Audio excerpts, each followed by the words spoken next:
Charges on the beat. On the spoon to get your information. On the spoon.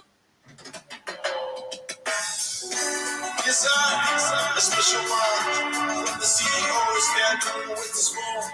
And your boy, right in the south of that. Charges on the beat. On the spoon to get your information.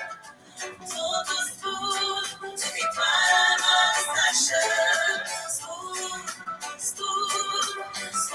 television. Spoon radio station. Spoon gonna tell you what is happening in Liberia. Spoon gonna tell you what is happening in Monrovia.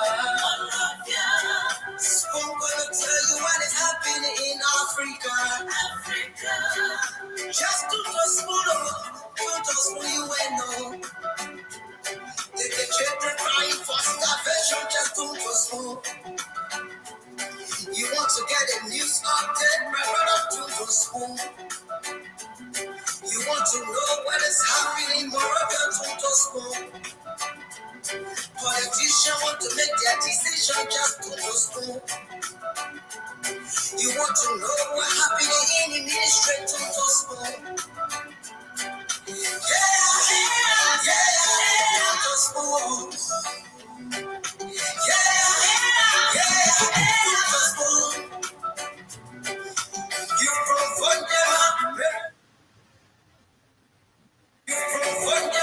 Maryland, to the spoon. To the spoon. If you eat that man, crazy like my brother, to the spoon. You got a small TV, you got a small radio, to the spoon. To the spoon. What? Yeah, Rastafari. Kilibaba, Kilibaba, Kilibaba, Kilibaba, Kilibaba, Kilibaba. What I want? Yes, I do, yes, I do,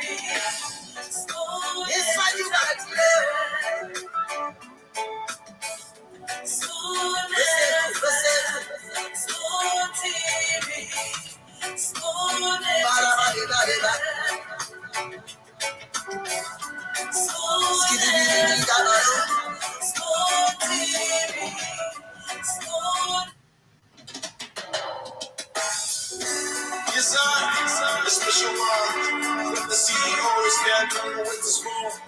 And your boy, right in the south of that. Charges on the beat. On the spoon to get your information. On the spoon to be part of the session. Spoon television. Spoon radio station.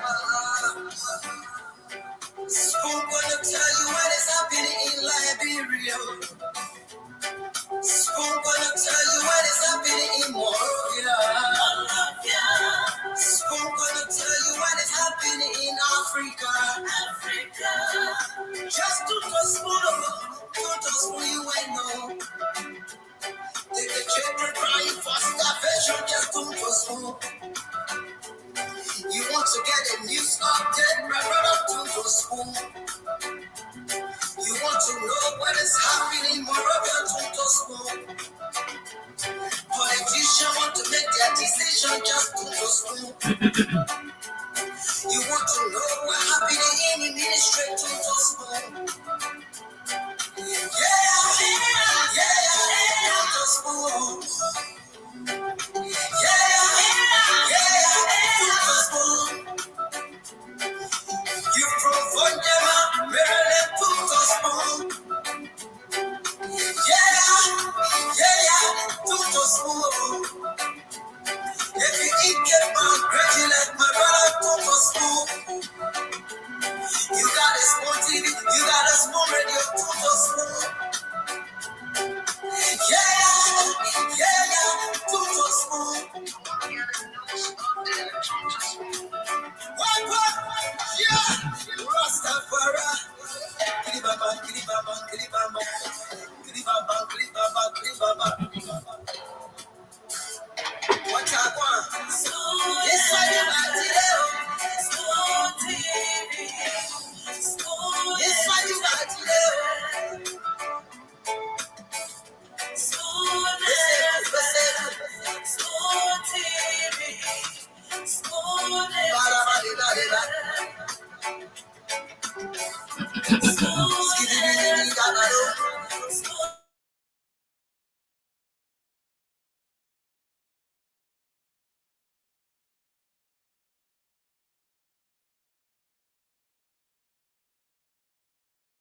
I can't hear you.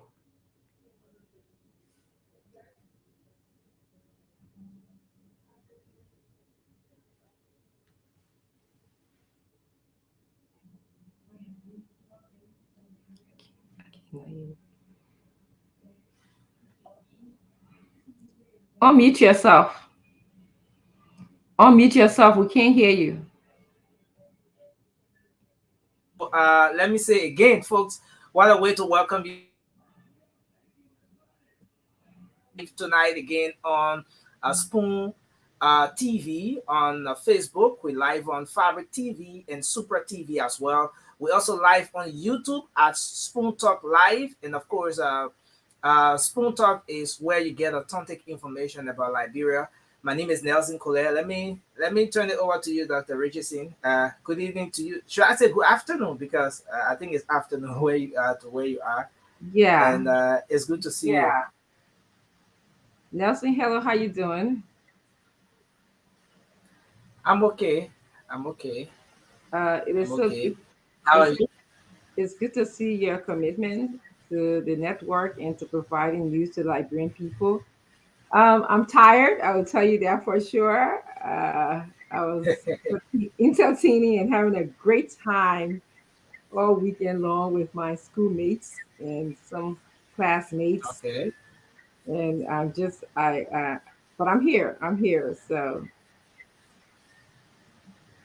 yeah. So Wow. yeah, it Wow. was it was a wonderful program. We had the Bong um, Education Alumni Association weekend convention this weekend, and it was just really, really great. We had people from all over Texas, all the way to Minnesota. They all came down to um, where South Jersey, where I live, and Thursday we did a boat ride, seeing the views of Philadelphia. So that was fun. Mm. On Friday, and they came over. We had an executive meeting, just all of the executive members, which I've been a part of. I am the only past female president, so I'm part of the executive meeting. We had a meeting to kind of outline, you know, what we intend to do for the general meeting, which was held on Saturday. And then after that, we did a sightseeing, went to Underground Railroad sightseeing place. It was just very emotional to see where slaves had to hide from, the masters. They were running away from the masters. So a lot of times you would see a church that had a red door, or either had like a candle in the window, meant that it was a safe Mm. place for them to go. And when they got in the church, they put them in like a very, very tight space to keep them away from people coming in to find them, and they will run to freedom after they stay there for a while. Like they were running north. The South had a lot of slavery, and then we came back to my house and party until 2, 3 o'clock in the morning, uh, and then on Saturday we had our business. We had to wake up again when the business really went well. We kind of had a few amendments to the Constitution. Saturday night we had a fundraising ball where we did a lot of dancing and raised money. We raised a lot of money. And the money raised is to subsidize tutoring for children, students in Bon Mines, help give a stipend to the school, uh, run a internet center as well in Bon Mines for the children to be able to use the internet to get their homework done if they need it. And we have a library also that we run there too with a lot of books. I know a lot of books are outdated these days, but we're still using books for the students there. So it was great. And then, of course, Sunday, everybody came over our goodbye brunch. We had brunch at my home. So I'm relatively tired. And so, but Wow. yeah, it was a fun weekend. Lots of, when you get together with people who who's been knowing you for like since you were a kid, nobody can bluff each other. Mhm. Everybody can just your regular Yeah. self. You've been knowing each other. Everybody know whether you got 100 or whether you got 50 in school. Everybody know whether you were from why you came from rags to riches or from math to math. So nobody bluffing each other. So you know each other. Mhm. So all the time story we teach the teachers how they used to talk. We talk about Yen Yen, One Mines, Garfield, where you live and all of those things. Some people still remember Yeah. the house number and the phone number. I don't remember my house number, my phone number, but people do. So that's really good. Yeah. In my So what's opinion. yeah, I heard this. Let me put my good time at rest a little bit. Um, Yeah, but what's that experience is always an amazing one. I like the aspect where you say it doesn't matter what you are at the particular time. Once old school mates meet, there is this old time conversation that will just get everybody almost at the same level. You discuss, and it's always fun. It's always fun, it and was so much it's a fun. great thing that you were able to enjoy one of those moments. Why it's true that we can turn back the hands of time, I think those kinds of activities will try to slightly maybe get you fitting yourself within those old days and so Yeah, forth. it was just amazing. It was amazing. Every year we do this. We elected to go to Alabama next year, which is another state. Wow. It's just amazing, everybody call each other by the nickname they name remember. Nobody call each other by the government name. When you grow up, everybody got a nickname like you. So when somebody calls me by a nickname, I know you've been knowing me for a long time. So everybody calling each other by the nickname that it was just surreal. It was really surreal. But yeah, so keeps me wanting to love Liberia, support Liberia, hoping for a better Liberia. Yeah, Yeah. but so how's Monrovia? I heard you guys been busy today. Yeah. So yeah, the city has been busy. Monrovia has been busy today because of the CDC's activity, the thank you rally that was held by the CDC today, appreciating President George Weah for providing leadership for the country for over 5 years, pretty close to 6 years. And so the city has been busy today. It's been a rainy one too, but not heavy like that. It started drifting early this morning, and then gradually it subsided and people were able to go about their activities. We at that point of the year where we don't get to experience the heavy rain like that, that heavy downpour where there will be huge flooding situation. Though, yes, once or twice it happens, but it hasn't reached that point yet. So it has been drifting mostly today. Yeah, and that's what the situation has been here in Monrovia. Yeah. Well, that's interesting that they had an appreciation march today. That's kind of what I saw a little bit of it.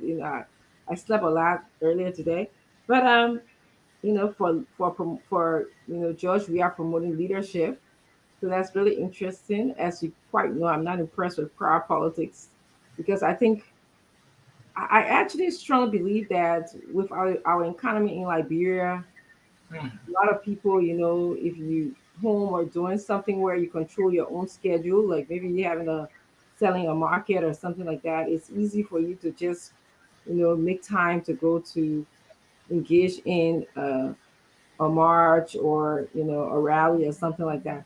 But when you have to clock in Yeah. and stuff Yeah. like that. When you have to come up with excuse for work and all of those things, it makes it difficult to sometimes just participate in those things. So I think crowd politics can be deceiving, but also I mean, it can also be telling of the nature of the country. Um, you know, Yeah. when Yeah. you see the crowd in Monserrate, I guess some people might draw a conclusion and say, well, CDC have won Monserrate, but we really don't know because there's everybody got a piece of the pie in Monserrate. Monserrate is a very diverse county. You know, people come from all over. We got different groups in Monserrate, so it's really hard to determine. To say, oh, one particular party going to dominate Monserrate for now. So we still have a lot to be seen. So we'll wait and see. What do you Yeah. think, So Nelson? yeah. So I think to some extent, the crowd politics has a part to play in the electoral process of Liberia. Yes, it is not a guarantee 100%, but maybe up to 50-60%, the crowd politics sort of either influence the electoral process or sort of predict, the outcome of elections. So and I say about 50% because we saw in 2017 that Liberty Party pulled the crowd. Um, it was the entire Tottenham Boulevard was jammed. I remember at that time I was trying to make my way at the station and I couldn't get there so easily. Even getting on motorbike was difficult. But it turned out that Liberty Party did not get the numbers that were anticipated comparing the crowd that they pulled out. And then on the flip side, we saw Senator Darius Dillon in 2020 when he was contesting at the time. The CPP was very strong. All of those different political parties were still together. Senator Darius Dillon pulled a crowd that was unimaginable, a crowd that so many people never thought he would have pulled at the time. And because of that, following that crowd, we saw that Senator Dillon won massively. He massively defeated his rivals. Talking about Representative Thomas Fowler. And then going back to CDC, even when they were in the opposition, CDC um, had this thing where they will always pull the crowd, even up to 2017 and so forth. And as CDC was pulling the crowd, uh, eh, we got to see that it was reflected in the numbers that CDC would accumulate in every electoral process. So it's either CDC is second, or just like that, CDC was always second until they finally won in 2017. So to some extent, yes, the crowd politics gets to influence the process because some people may not be for a particular political party, but the euphoria, they see the other people around, they see the crowd, and that sort of turns them on, and they want to think of, okay, maybe this is reason enough for me to vote for this particular party. Though sometimes it turns out not to be the right decision, but crowd, I think, to some extent, influences the electoral process in our country. Yeah, I think you make a good point, Nelson, because the optics actually can serve as a peer pressure kind of, thing. So when people see, like you said, the optics, when you see a lot of people and they're all leaning one way, you might say, "Oh, wow, there's a lot of people out there, so there must be something good going on over there." But the fact is, I hope that Liberians make decisions about the leaders based on their situation, based on their condition, based on what they expect to see the country go, not necessarily just on the optics or necessarily say, oh, there's a lot of people out there marching. I just want to go. I want to be a part of it. So that's kind of what I'm hoping that Liberians will make the best decision for our country, so that we'll be able to move forward and to ask a lot of good questions. When somebody say, "Well, I'm marching because George Weah has created leadership in our country," I think it's important to ask why or what kind of leadership are we talking about? What has his leadership done? How has his leadership changed your life? Is your life better today than 6 years ago? Is that the kind of leadership that was provided? So those are the kind of things that we hope, when we come here and provide a diverse body of information to you, that you'll be looking at, you'll be assessing, you'll be evaluating in order for you to make the best decision for our country. We want a better Liberia. We want a better leader, and that's why actually we come here every day to provide information to you. So Nelson, anything else that you want to bring? Anything else you have to share with us? Oh yeah, there are some training issues as well that I would just like Mhm. to go through quickly.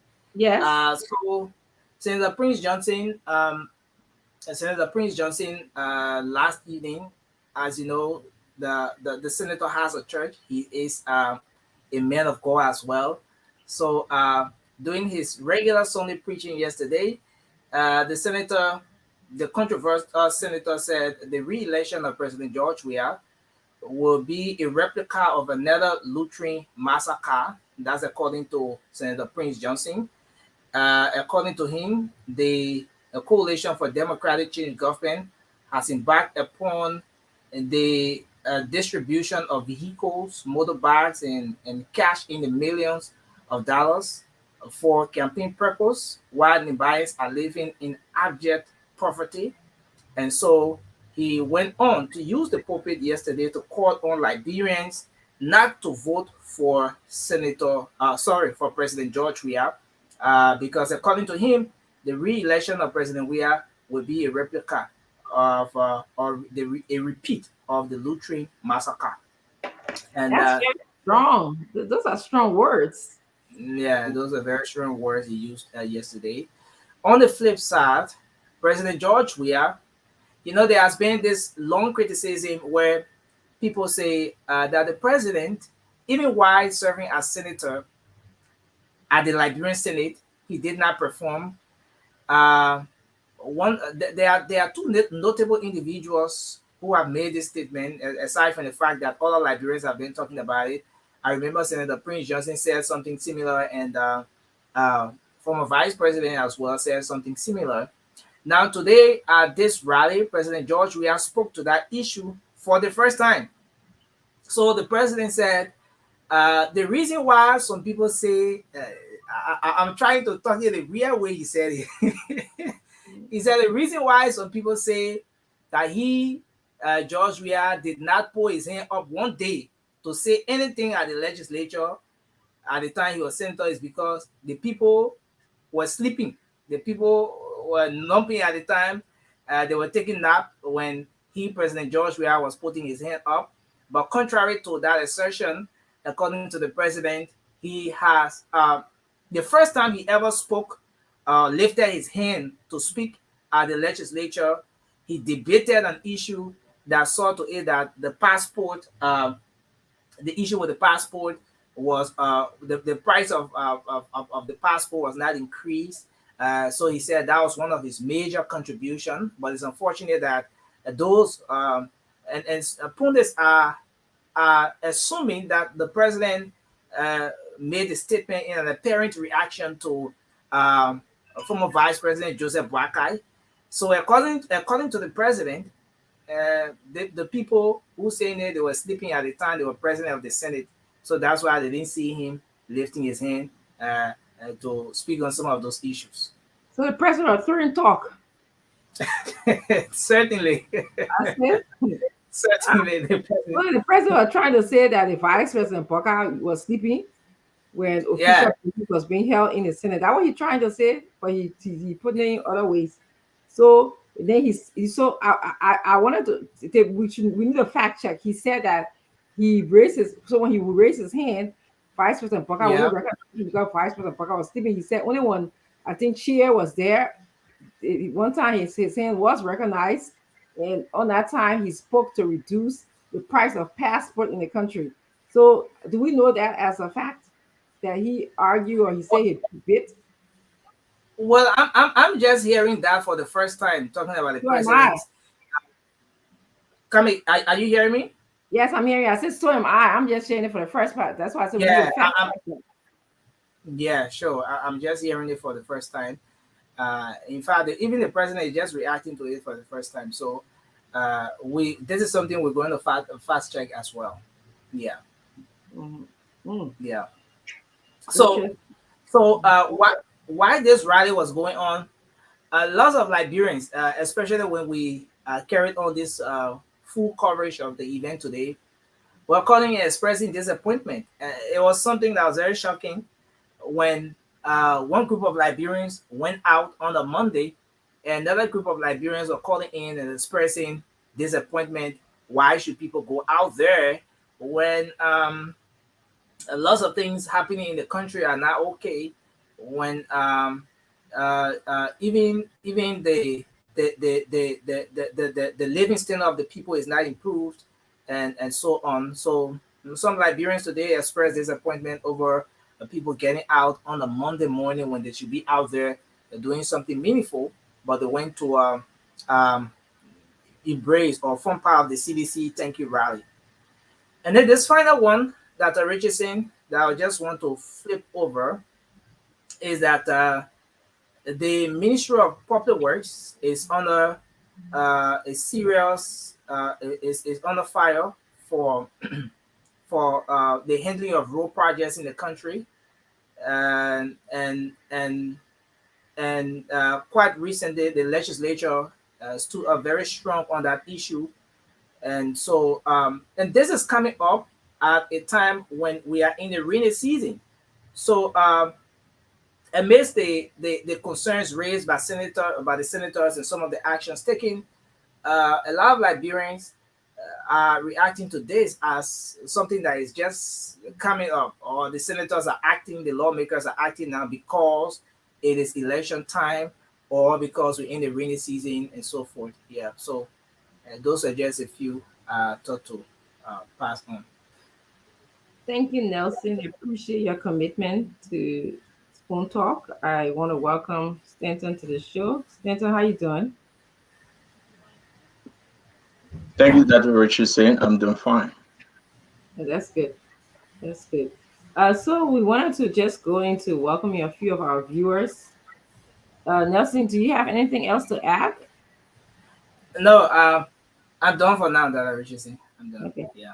Thank you very much. So I wanted to just go and welcome a few of our viewers who are always here with us. It's so important to me to recognize them, and they always following us despite whatever conditions that we present to them. So I really love the fact that you guys are really interested in Liberia and the information that we provide to you. So thank you, viewers, for following us. Stanton, you can join me in welcoming our viewers. I'm going to start by welcoming Patrick Okai. Thank you very much for being here. I'm not going any Do you particular. know, not to interrupt you, do you know Patrick Okai? No. Wow. He was or he is one of Liberia's best journalists, DJ, and everything. When we opened the station, Patrick Okai, he came to help out. Oh, great. He's a grandfather in this business. Right, That's right, Nelson? You are muted, Nelson. True. That's true, CEO. That's Yeah, Patrick Okai is a grandfather in this business, man. He know the business very well. he's affectionately referred to as the boss, Patrick Oka, the The boss. boss. Yeah, but yeah, so but my thing is that I don't know why is he silent? Why you think such a I don't think person he's will silent. remain silent? No, he is silent though. That's not the He's Patrick at Oka we the know. state broadcaster right now. So what? he try to play safe at ELBC. That makes sense. Yeah, yeah. He Yeah. try to play safe. Now don't put a man's secret outside, man. Let's move on that to Richardson. Yeah, so Victoria Reese, welcome. Thank you for being here. Miles Matigo is welcome. Miles, you're already picking for some here, but it's okay. So I said Prince Johnson words were strong, and I'm not saying I guess you're referring to workout words weren't strong, but it's okay. You're entitled to that. Uh um S. Abraham June Born Kana is here. Thank you for being here. S. Abraham. Samuel A. Carter is here watching from Dupo Road. If you're in Dupo Road, I want to just say you thank you very much. All of you guys who are in Dupo Road, uh, get on your device and watch us. Uh, Fikali, I believe, is watching from Lansdowne, Pennsylvania. Thank you very much for joining us. Mesco Wayback is watching. Uh, and Mariama Kruma is also watching us. Prince War is watching. Uh, Lawrence Gay is also watching us. Laminu Kona is watching us from District 2, Margibi County. Thank you for being here. Stanley is always here. Happy to have you here as well. Zanka David is here. Grace is here from Police Academy. All of you guys, I want to say a special hello to you. If you're in Police Academy, special hello to you. Stanton, you want to call some people over here? Yeah, let me call some people. You know, whenever we come on Spoon Talk, people sending messages. We're going to discuss this. It's very important. I want us to go into the president's speech, right? And talk a little bit about what he said in Buchanan and what he said today. It's very important to discuss it. Very, very important. Dr. Richardson, can you just let me take this one real quick, please? Can you announce? Sure.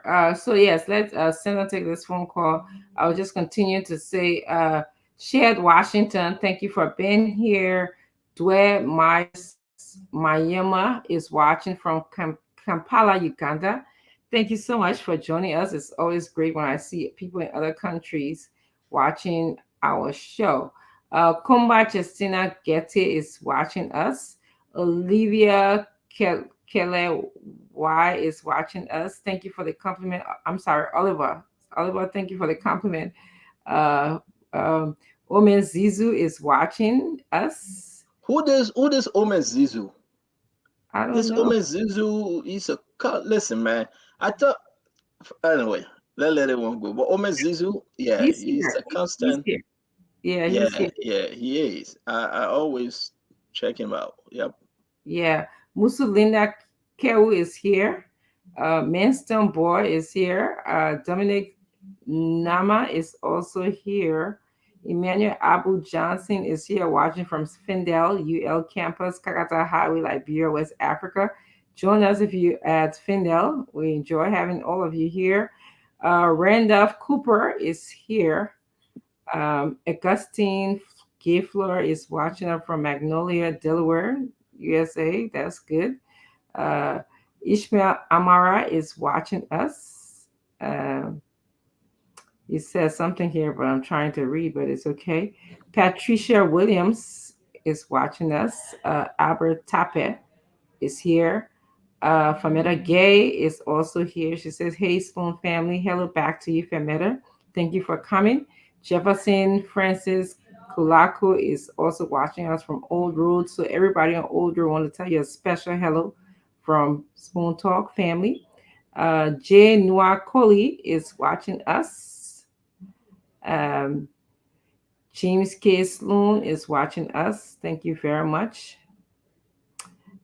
Uh, I think that's Miss Elizabeth Bowen. That's my own Auntie Elizabeth Bowen is watching us. Thank you for being here, Auntie Elizabeth from Bassa. That's the woman from Bassa. I think 2017 we met in Bassa, right? Hey, Most Dr. Richardson, pronounce the name with strength and power. We know you had 3 days off on the show. I'm You tired. left us hanging. Now you I'm come. Yeah, you see Nelson. Now she come back. She tired. Washing us. It's washing us. I'm You very, got very tired. Go ahead. put something in How your. are you? the- Yeah. We, we got How are our you? Austin Jacob, Peter Glade, Roll Harbert, Daniel Guitar, Maurice Seyon, yeah, Representative Zoe Damoa.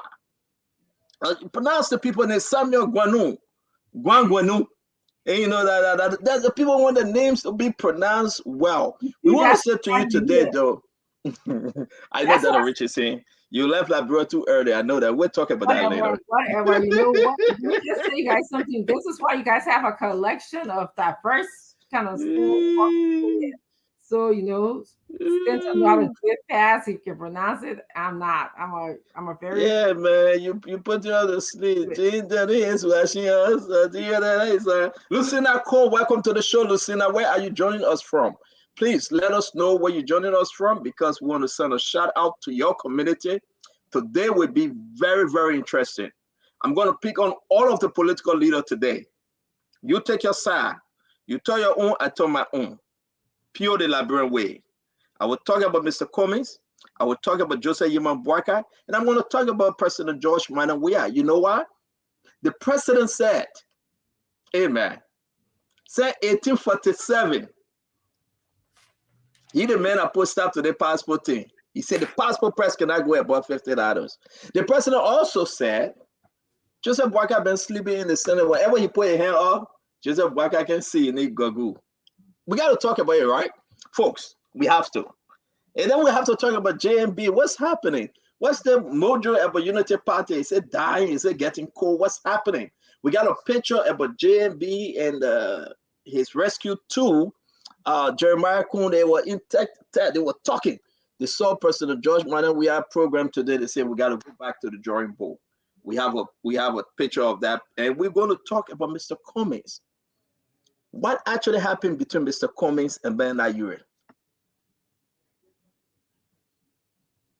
Can Basso come back to the Bazodian? Can President Weah win Basso over like he did 2017? Want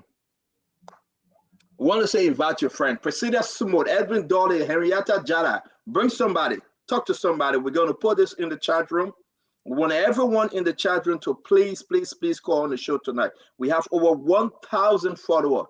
And guess what? WhatsApp said that's enough.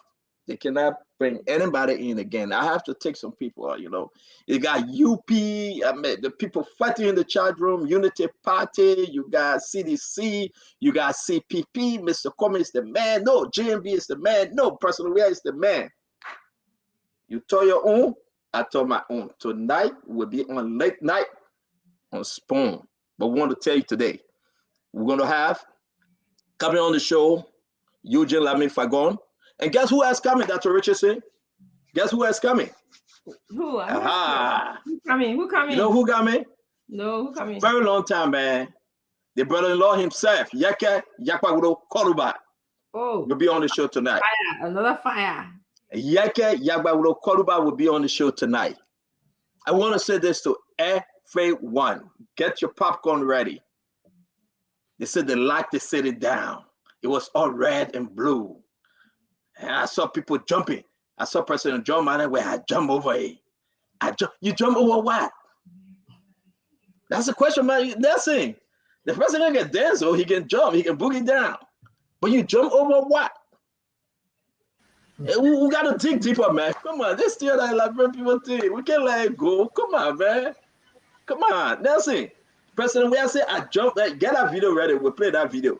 I jump over it. You jump over what, my people? Yeah, I'm downloading them. I just want to know. Somebody help me understand. And the president said, Joseph, you my black guy sleeping all the time. Is it true? Ready. JMB sleep on the program. We want to see that picture. If you have that picture, send it to me.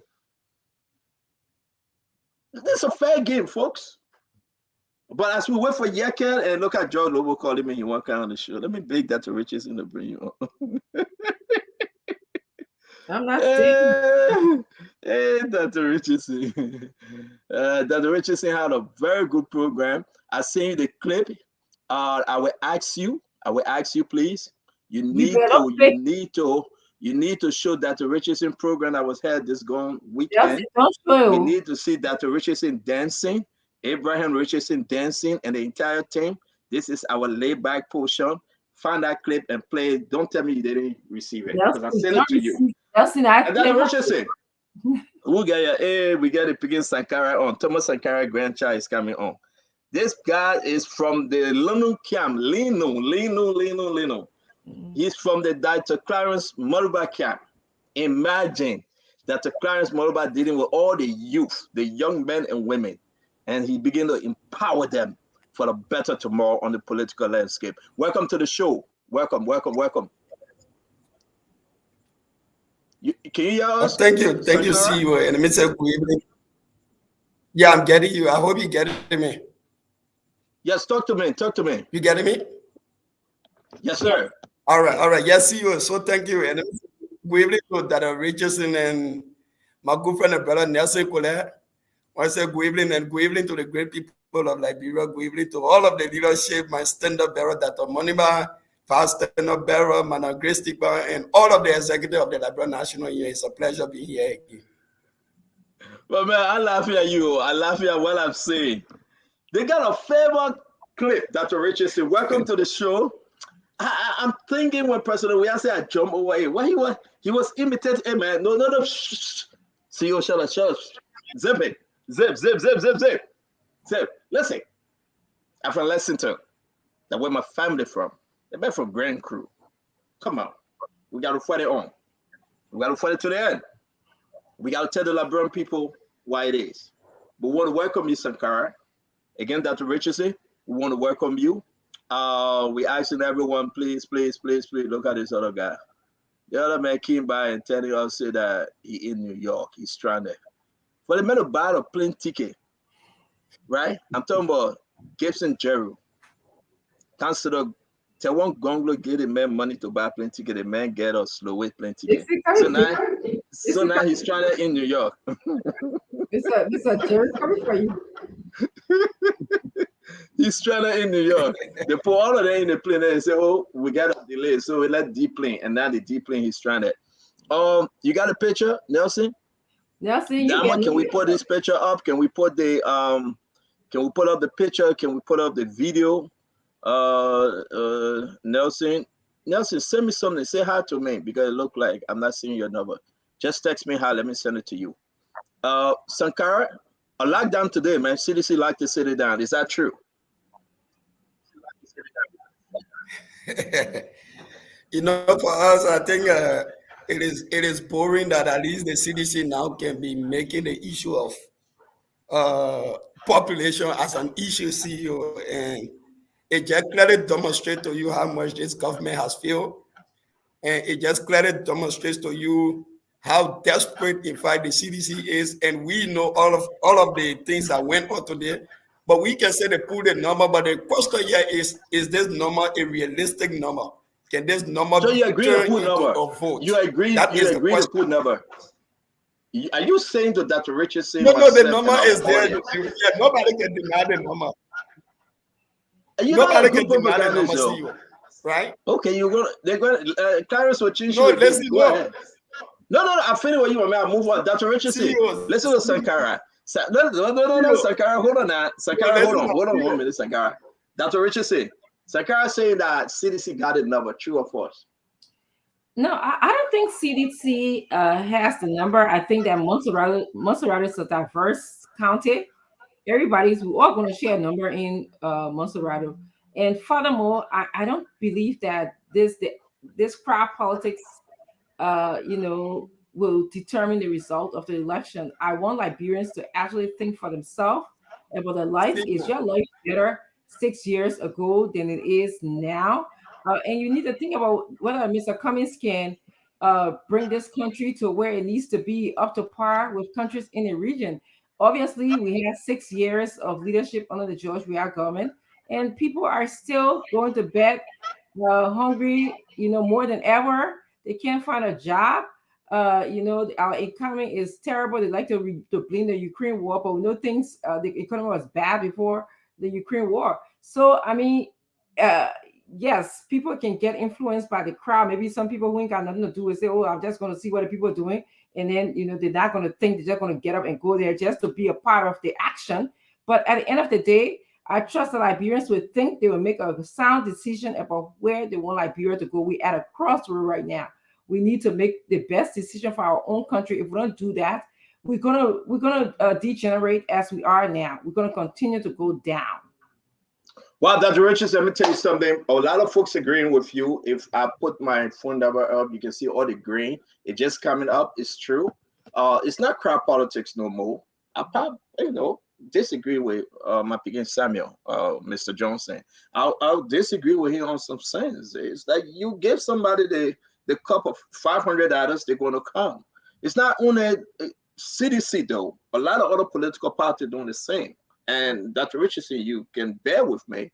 Politicians on the street get yellow buses and blue buses all over. They say, "Come on, we gave you $1,000." Tell me, you, Dr. Richardson, you are in Liberia. $1,000 to somebody today, this morning, just come to the program. Will you not take that $1,000? Will you refuse it? I definitely will. $1,000 can carry a Liberian far away. There you go. You can buy their breakfast, you can give them transportation, and it will give them money that they didn't have. So if you give me t-shirt, give me a cover rate, give me $1,000, I will show up to the program. But at the end of the day, I'm not going to vote for you. And I think that's what Liberians are getting caught up with. They are getting more sensible to say, you can give me, I will take your money, I'll take a t-shirt, I'll take a cover rest. But that doesn't mean that I will vote for you. So let's understand something. I know the guys are running late. We got Fadika, we got Mo Ali, and everybody coming on.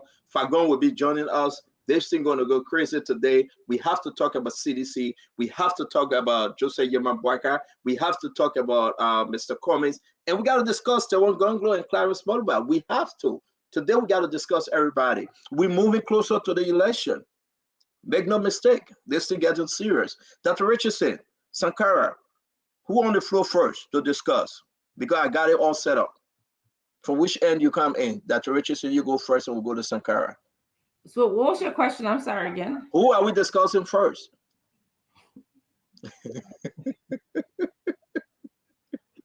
Come on, I'm ready. Sankara, who are we discussing first? Unmute yourself. Unmute yourself, Sankara. Okay.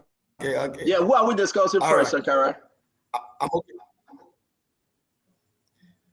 So let's discuss Dr. Monibas first. So it will be better. Let's start from my end. I mean, you sure? I want to keep Dr. Moluba for Fagon. I want to discuss. If Fagon got to come and discuss Dr. Moluba. Like, yeah, come on, man. I would be too nice. Okay, What we can announce, okay, though? No, let me announce this. Dr. Clarence Moluba will be our guest on Friday. By God's grace, he will be our guest on Friday. Dr. Okay. Clarence Moluba. But we will be. I don't want us to discuss it because I let Fagon to bring the conversation up. And a lot of folks will agree with me.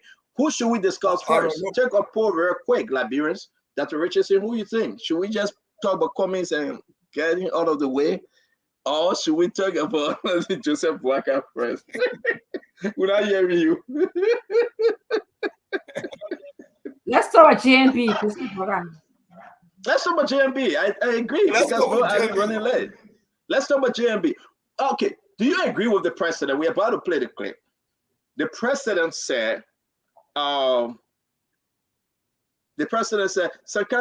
the president said that Richardson at JMB when he was in the Senate, right, presiding, or he president for the Senate because he was the vice president.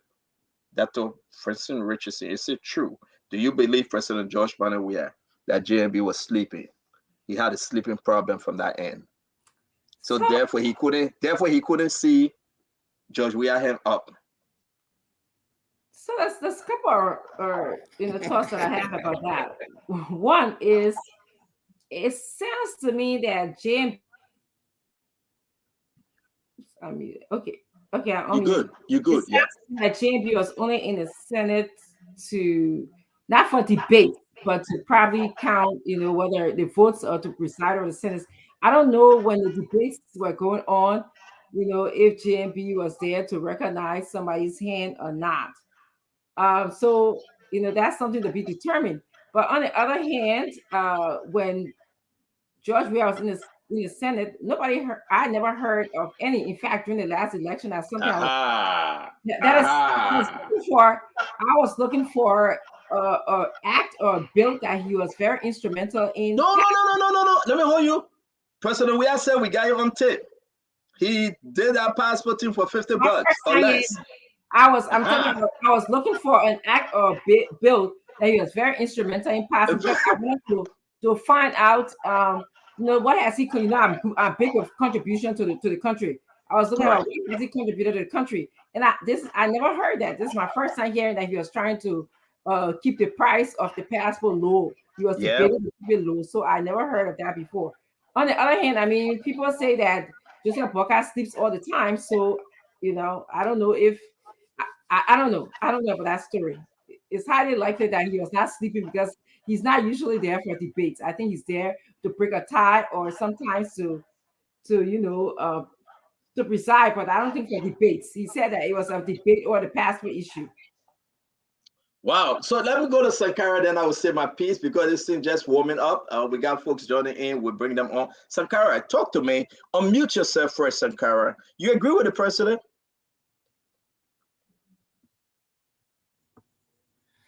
CEO, I think the president was in error, and I think firstly, the president failed to apologize to the Liberian people while you are the Liberian Senate. And we are not stranger in Liberia. We have been here. We follow the national legislature. And as a matter of fact, by then I was working at the legislature by then. So almost everything that were happening, it happened right before my eyes. And at no point in time, you talking about passport to come down to $50. There is no legislation at the national legislature for 2014 up to now that speaks of a passport legislation that talks about the reduction of passport that Mr. Weah at any point in time took onto the floor. And that is the reason why many a time we have even challenged the media to give us a single audio of Mr. Weah on the floor of the Liberian Senate as to what was the specific issue did he speak of. So if he would tell us that, oh, because VP Barker was CDP back then, I don't know whether he really understands the fundamental role of the vice president in the Liberian Senate, because that is not his role as vice president or as president of the Liberian Senate. So it was just a political jobs today that were being tuned at Joe Barker. Well, let me say this. But we think that Mr. Weah miserably failed. Thank you very much. Let me go back to Dr. Richardson. Dr. Richardson, let's forget about the politics in this. Why would President Weah come up with this thing that I make, you know, it was because of me they decreased the passport prices down when he was a senator. But when he became president, what happened to the passport issue, Dr. Richardson? We're going to go into that. I'm waiting for the guys to come up for us to go into that. But can you help me? And, you know, can you lay this thing out? I will start playing the clips. You're muted, Dr. Richardson. I recall that we had a passport gate under his leadership. And I recall that the institutions, such as the different embassies around the country that's supposed to issue passports to Liberians, have been having some challenges, including being shutting down. So, I mean, you can argue that, oh, I was instrumental in maintaining the passport price or not instrumental in not letting the government increase the passport price. But yet and still, you know, today, Liberians have challenges getting their passport. They have to travel far and near, sometimes different places to even get a passport. So, and of course, I think you guys will talk more about the. I remember there was an incident with the passport gate that I can't quite recall all of the, you know, innuendos relating to that. But, you know, again, I'm still looking for what contribution did President Weah make to the government when he was a senator for us to have elected him. It is clear that my question remains valid, because if we don't look at the contribution of a leader to the country, when that person becomes elected, we see what can happen. Okay, we see that he, even though they were doing our leadership march today, I'm wondering what kind of leadership did he show? We better get him talk. And first of all, is this the way a president should be talking? Should a president be throwing jabs in the church or wherever he made this statement? You know, a president should be above all. He should be like the chief citizen. He should be able to take things in strides and focus on, you know, the development of Liberia. Don't focus on who said this and who said that about you or what have you. I know it's campaign time, so we're going to hear a lot of that, but I think he should rise above that. Yeah, I mean, I understand that. Let me welcome Abula Mame. Thank you for joining us from the Gongo camp. We want to say welcome. Thank you, Spoon. Thank you. Yeah, we're going to bring in the rest of the guys. This thing on, we're just jumping right now, folks, and we want to hear from you. We want to hear from you. I don't know what's going on. We need to play these clips. It's very important. Let me play this one now. I said the endorsement. And I said to you, people of Bassa, I am your son. I'm one of you. You did not disappoint me. You voted over 1 minute. And I know you'll do it again. I said 2004. And 2005, we were martyred. Today, we are still martyred. So talk to me, Mame. Believing that, yes, indeed, 2017, they voted for this president. 2017, Graham Bassa did. They voted for him. He had a huge vote from Graham Bassa. My question to you, can this happen? Can the Bazodian repeat history? Can they vote for President Weah again? If you tell me no, I want you to give me a few reasons why you think they will refuse the president this time around. I don't think the people of Grand Bassa County will vote George Weah as they did before. Liberians generally were anticipating that George Weah would be a better president. They thought he had money he didn't need to steal. They thought he had connections internationally that would be able to bring investment. They thought he was connected to football players around the world that would be able to develop soccer in Liberia, and their young children who were playing football would have the opportunity to go to Europe and play and make money to, improve their lives. So there were a lot of expectations built around the Weah presidency, built around leading towards the Weah presidency. All those expectations Weah have failed. Today in Liberia, price of data has increased, voice call has increased.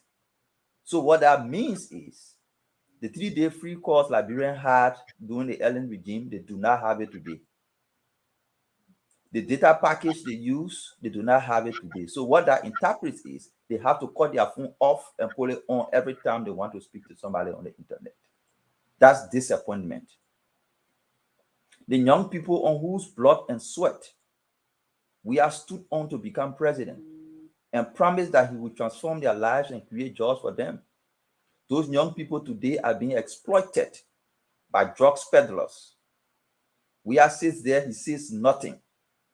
If he's not complicit, I can only imagine why would a president sit in his country and allow his young people to be destroyed with drugs and says nothing. So besides people in Grand Bassa County, the message is clear. Weah wants to be the president, but he doesn't want to do the job of the presidency.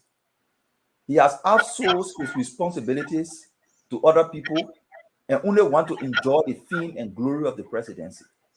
So when Liberians go to vote when they go to vote in October, it will be a patriotic duty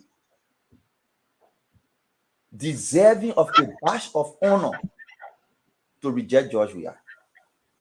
Those Liberians who will stand on the line and vote against George Weah will be performing a patriotic duty to their country that is deserving of a badge of honor. Whether in the village or in the city, there will come a time we will honor those Liberians who saved our country from the danger that is pending with the George Weah second term. So yes, they will reject him because he failed them. And because they want to send a message to their incoming leaders that when you promise us and you don't deliver on your promises, we will reject you as we rejected George Weah. It's not that we hate Weah, but we have established that everything he promised. For instance, the brother took over So it's small. Let's just hold you there because there's a reason why I'm doing this thing. The Kubo said chair. There's a reason why I want to do this thing small for us to enjoy it. And if you are following us and you are on and you are part of our chat room, we want to say this conversation, we are now sharing it, go through it, and be part of the conversation as we do the show. All of the George Manor we have video, we put it in the chat room, share the show, and let's have a great conversation. Dr. Richardson, though, the thing that Buchanan, Grand Bassa, President Weah said, I received your endorsement. I want you to just re-elect me again. And on that program, you were off. You were busy this going weekend. Daniel Che from your camp, he was the first to say, yes, Mr. President, we'll re-elect you. Daniel Che. Daniel Che said it was okay to re-elect the president. He's from CPP. He's from ANC. He said, yes, we will. He said, we'll do everything to re-elect you. He said, you have done extremely well, and I cannot and I no longer support or how you call him, Mr. Combs. So talk to us, Dr. Richardson. You are muted, ma'am. You are muted, Dr. Richardson. You know, This is political season. We expect some movements and some shifting of people to different parties. You know, Daniel Che was on Team Cummings. He was, but I personally didn't see again how he impacted the team. So, in a way that maybe it worked out well that he is now endorsing President George Weah. But the question is, anyone who endorses Weah, you need to find out more about that person. What are they endorsing? So my question, if I had Mr. Chair sitting in front of me here today, that would be the question that I would ask him. What are you endorsing? But here's the thing, though. You accepted his endorsement for Mr. Cummings. You Uh, celebrated, you run with it. He's part of the tag team. Mr. so Cummings on October 3rd last year, he list his tag team, and Donald Trump was the main one. So what say you? although I can't speak for Mr. Cummings, not do I am I speaking for ANC, but I would tell you that Mr. Cummings wants to be the leader for all Liberians, and Liberia suffers from a lot of issues. We have some people who we consider to be major contributors to the development of Liberia. We have some people who are involved in war. Some people who, again, because of economic reasons, they are not unable to do anything. So I believe that a true leader will sort of recognize these people and see what they bring to the table, see you for yourself. And some of these people, you don't even have to ask them to do much, they show themselves up. So I think Daniel Chill actually, he may be one of those people who is basically manifesting his behavior to a lot of people who, again, if you are here, I would like to know what is he endorsing. So about Mr. Cummings, about him being Mr. Cummings tag team, Mr. Cummings campaign. Um, again, Mr. Cummings wants to be president for all Liberians. Well, let me bring in Samuel. Samuel, you agree with that, Richardson? The fact that Donald Che ran with these guys, Donald Che celebrated Mr. Cummings. Donald Che said we will celebrate with, but not Donald Che. It's not only Donald Che though. I received information from two of the tag team members. Likewise, they said they are leaving Mr. Cummings. They I said it. thought Buckeye today. Oh no, no, you know what, Mama? Because Donald Che accepted to go with okay, you know what? She But want to put us by on page. What the I fuck, thought man? we're talking about we are. No, we are talking about Joseph Boyka right now. What else you want to talk about Joseph Boyka? No. You are talking about we are first. I thought we're talking about we are, and his endorsement in Bassa, but That's now the first thing that's endorsement, but everybody has spoken on it. But I want to move as to why, and, somebody from your camp accepted Josh Mano we are that's a fair and question. Go endorsed ahead, him. let me answer. Go ahead, Samuel. Samuel, you're muted. Can you unmute? You always have to unmute, All right. yeah. All right. I think. All right. Yeah. So the issue of Mr. Weah endorsement in Grand Bassa or any part of Liberia, I think it is just as the result of the extreme poverty in our country. And you don't need to have a rocket scientist to tell you that the people that are personally moving around and chanting all of the Amanda way to are doing it on an extreme displeasure. But because of the poverty rate in our country, it clearly demonstrates to you how the suffering of our people continue to increase on a daily basis. But no one in their right mind would think that Mr. Weah must have a second term after 6 years of miserably failing. What are we telling Mr. Weah thank you for at this point in time? Are we telling Mr. Weah thank you for the 3 missing boys? Are we telling Mr. Weah thank you for the construction or the failure to construct the Barry Island? Are we telling Mr. Weah thank you for lying to the Liberian people that he was going to bring 6,000 Nigerian teachers? Are we telling Mr. Weah thank you that he was not able to build the 7 stadiums in the 7 different counties in the Republic of Liberia? Are we telling Mr. Weah thank you that he said every year he was going to provide 1 million jobs for the Liberian? You're making a very good point. Is that we didn't even come there yet? But go ahead, finish up because I think Dr. Richardson is smiling now and Abula is smiling because of those points you are making. When you see people at this point in time to this, you saw the street, and that's why when I was speaking, the point for which I spoke when I said the crowd putting up the number is not the thing. But politically, can this crowd be translated into real voting, or can they relate into real numbers at the polling center? Absolutely not. In 2020, the CDC filled the entire SKD for Thomas P. Fala against Darius DeLong. What was the result? The margin was over 100,000 votes.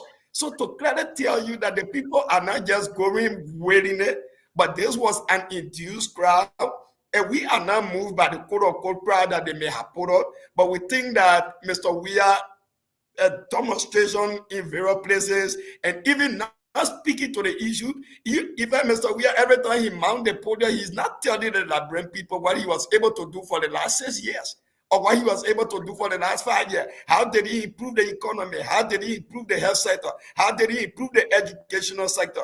But the only thing is to be throwing jobs, and that is not what the Liberian people want at this point in time. We need a solution, we need a theory, we need practicality at this point in time. Thank you, Samuel. You make a very good point. And I think Mambe, I mean, can I just call you Abula? Then Mambe, I won't call you the fish in the water. And I want to call it Ambula. Yeah, Abula. So let's talk about where Samuel left off. Mo Alice is joining us right now. And the rest of the team. I want to go to the second clip because I want us to talk about the passport issue. You guys remember this passport thing, right, Abula? Sure. President George Manneh, we have said on the passport clip that because of him, passport price was reduced to $50. You guys heard it? The first thing we want to correct is George Weah said, and maybe you want to play the clip. He said when Abachi recognized him. Abachi was in the first correction there is Abachi began protest in 2018 when Weah became president. Yeah, it wasn't in the Senate. Abachi could not be the one to recognize him. So did he really say that though? Did he really say that? Yeah, he said that. They're trying to find it. Did you? Yeah, they're trying to find it because these guys ain't putting the clip. It's unprecedented. The only government and the president of all the presidents in this country that build more hospitals than any. That facing more road. The president that decided that most of the hospitals in the villages. What you said? No, let's play. We're going to get to it. We're uploading all this clip. The internet is giving problem. Be patient. We will play it and we'll talk about what he said. Because Dr. Richardson don't want us to move on. She's liking this part of the show. Yeah, so let me let my thought. Let me let your thought. So this man was in the Senate for up to 3 years and cannot even remember who presided over the Senate as pro tem. That's embarrassing. That's completely embarrassing. It tells you the kind of senator he was. That he doesn't know the senator that recognized him to speak on issue that he claimed he spoke on. He didn't know, he doesn't know the senator. But he accused Joseph Boakai of being sleeping. How was Joseph Boakai recognizing other people when Joseph Boakai was allegedly sleeping? So again, it tells you that Weah was actually a bobo lawmaker, as he was often. So are you saying that the president he was in error because Abachi was nowhere? He was nowhere around at the time. Nowhere.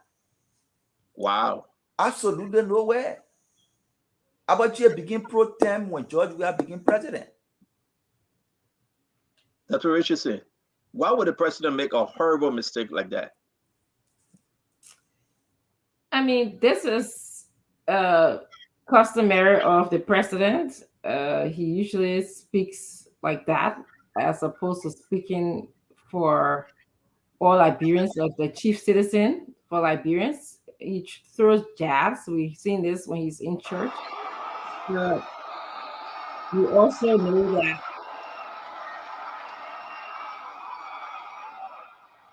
there's some background noise.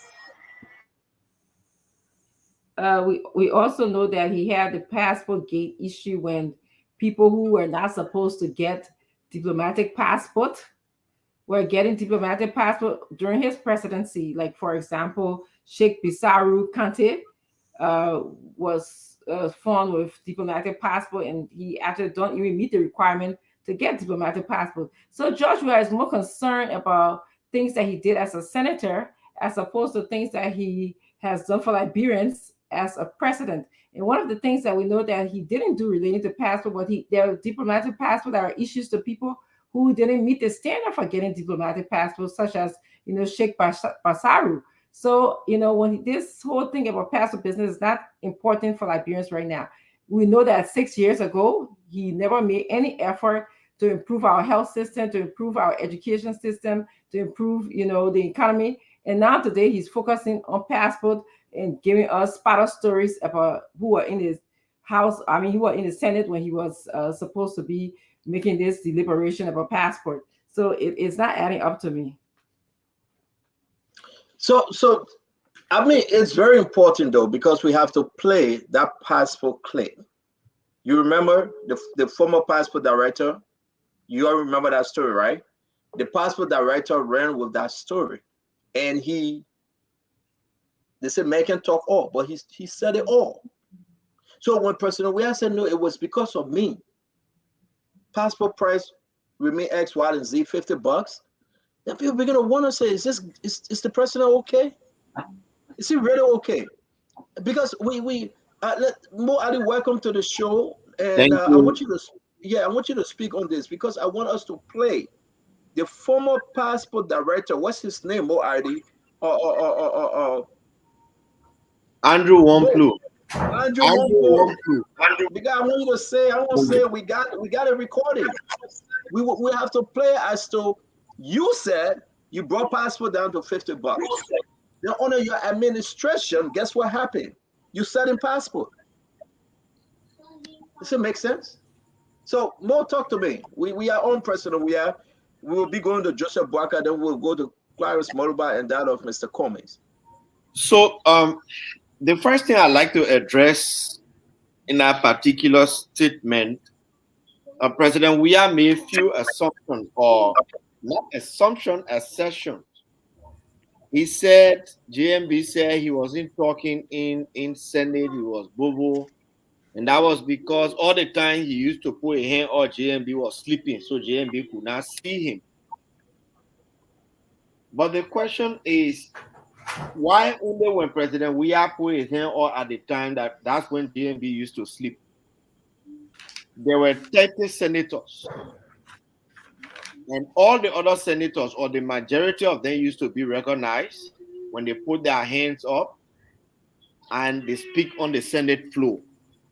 The next thing President Weah said that Aborchi recognized him, and boom, he put his hand up, passport issue was settled. Number one, Aborchi did not become president pro tem of the Senate until 2018, when George Weah was inaugurated as president of Liberia. So I don't know where Aborchi ever recognized him as a senator. And apparently this tells me it was President Weah who was actually sleeping in Senate all the time he was there. And that's why he became a bobo senator. The next thing is President Weah talking about recognizing other senators. People were sleeping. If one president of the Senate was sleeping, there was a president pro tem. President pro tem at the time was Senator Ahmad Jala from Bapulu. So is he also telling us that Ahmad Jala too was sleeping, and Ahmad Jala too all the time he presided, if he did not see him in Senate putting his hand up, Ahmad Jala too was sleeping?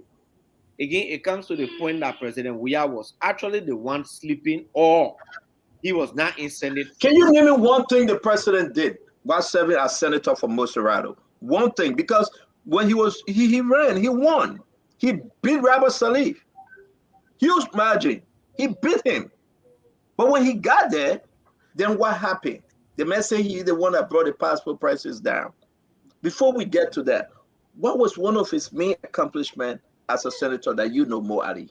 It will be extremely difficult to know, because not a day I heard President we are arguing in the Liberian Senate. Not a day I heard President we are proffer a bill in the Liberian Senate. Not a day I heard him participate in debates on the Senate floor. So to know what he did there is an extremely difficult thing. And again, it is even more difficult to know what he did because we didn't have voting records at the time. It was just yay and nay. So you will not know which way President we have voted, yay or nay. And that's why we always thank God for Senator Dillon for advocating in the Liberian Senate for them to record their votes. So by my recollection, I don't think President Weah did anything in the Liberian Senate. Not that I can remember. While we're talking about this passport issue, let me bring the guys in because now we'll be moving towards the passport issue. Dr. Richardson and folks, Dr. Richardson party all weekend. If you see Dr. Richardson same tire, it was too much with the bond mounting, the bond counting thing. They raised money for the children education and everything. They did a lot, and we said thank you very much to your organization. But Dr. Richardson, let's try to finish up with Joe. We are passport story, please, because I'm about to put up the video from Andrew Wapo. Dr. Richardson, can you hear me? Oh yeah, okay. Yeah, I'm saying if you have anything to add. The Front Page Africa did a story in 2016 that showed that George Weah's participation in the Senate was very low. He was one of the senators that got a very low mark in the Senate. So to me, that suggests that he highly participated in the Senate. I don't know exactly what he was doing or what he contributed to, but the fact that he was turned Bobo senator is not nothing new. This didn't start in 2023. So there was a reason why Liberian people coined that name for him. But I just saw that Front Page Africa did do a story on how I read, which is an independent group that studied the legislature. They said that he hardly participated while he was in the Senate at that time in 2015. So, I mean, any of you guys want to add to this? Because once I put the video on, then one report I got coming towards 2016, the legislature technically passed a resolution that they wouldn't sign any concession, specifically oil concession. The government of Liberia had negotiated with Cosmos Energy from Ghana. Credible reports are that. So he asked him what we have spoke on, what he did. The answer is we was advocating for Cosmos Energy and we're advocating for NOCA to sign an agreement with Cosmos. So that is one thing he did. So that the legislature, the CDC signed a resolution to not pass no concession. Can we mute folks, please? Can we just mute ourselves? The legislature, the CDC passed a resolution to not sign any concession, specifically oil concession. We had traveled to Ghana. He met representative of Cosmos, gave him money. He returned to Liberia. He had a press conference in Claratown. I will give you the recording of that press conference. Live. I will send it to you maybe tomorrow so you play.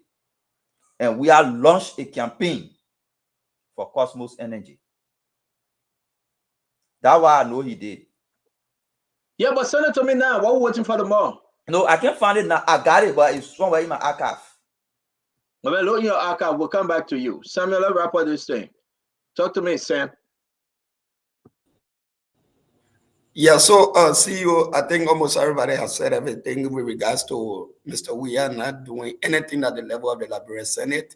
And regrettably is that Mr. Weah was the chair on Youth Export, right? So it means that he stayed there with the young people, but at the end of the day, there was no single bill or resolution or recommendation that was even proposed by Mr. Weah at the level to improve youth activities in the country. And fortunately for me, by then I was with the Liberian National Union. the Liberia Student Union, and then we had a series of meetings with the president back then. And then even with regards to budgetary allotment to the Liberia National Student Union.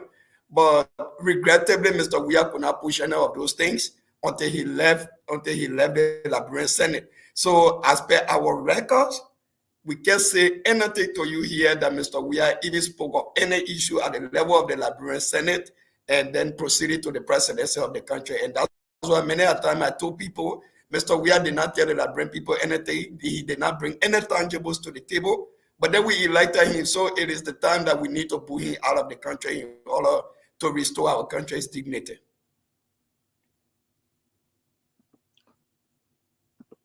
Mo Ali, please, go ahead.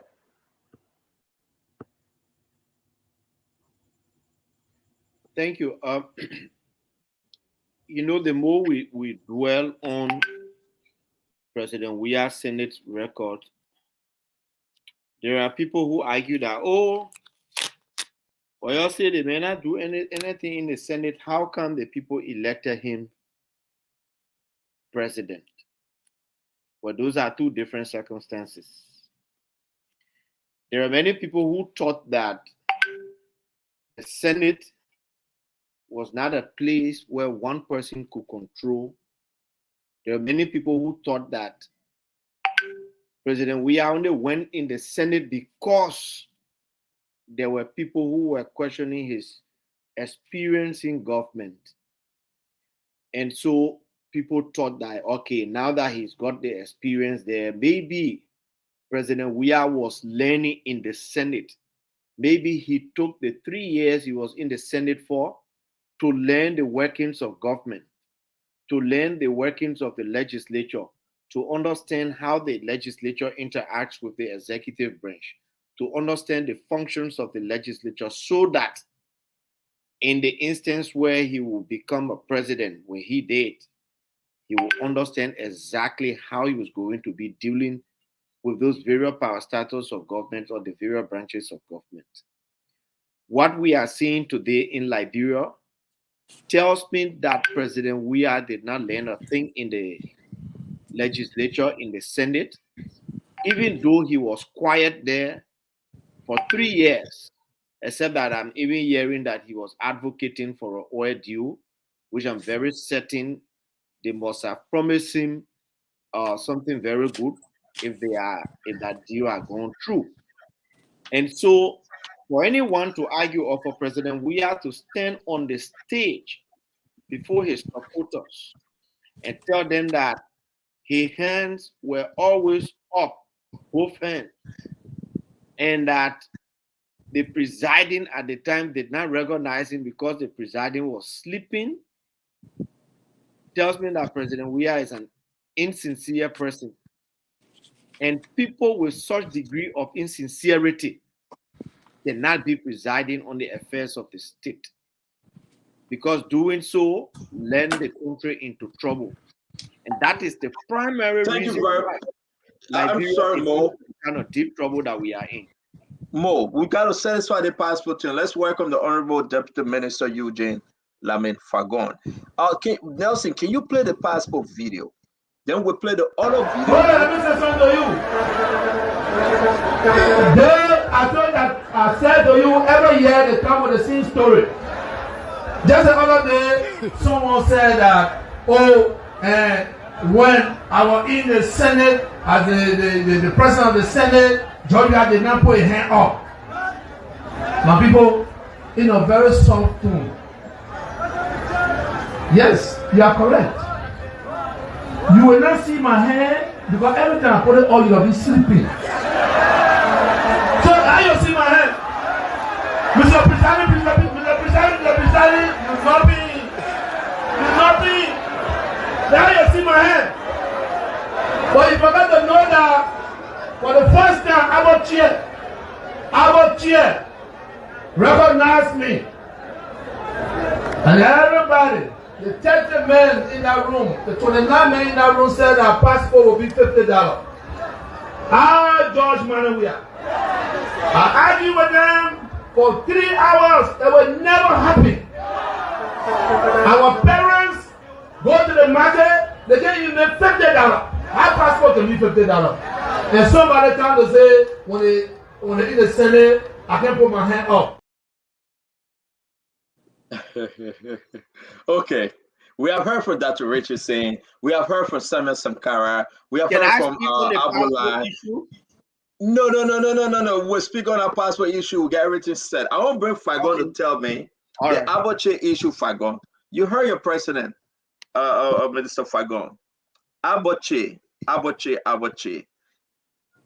The passport thing. Can you help Liberians understand tonight? I don't know. We want to bless every one of you that follow Spoon. Let me say this though, it's serious.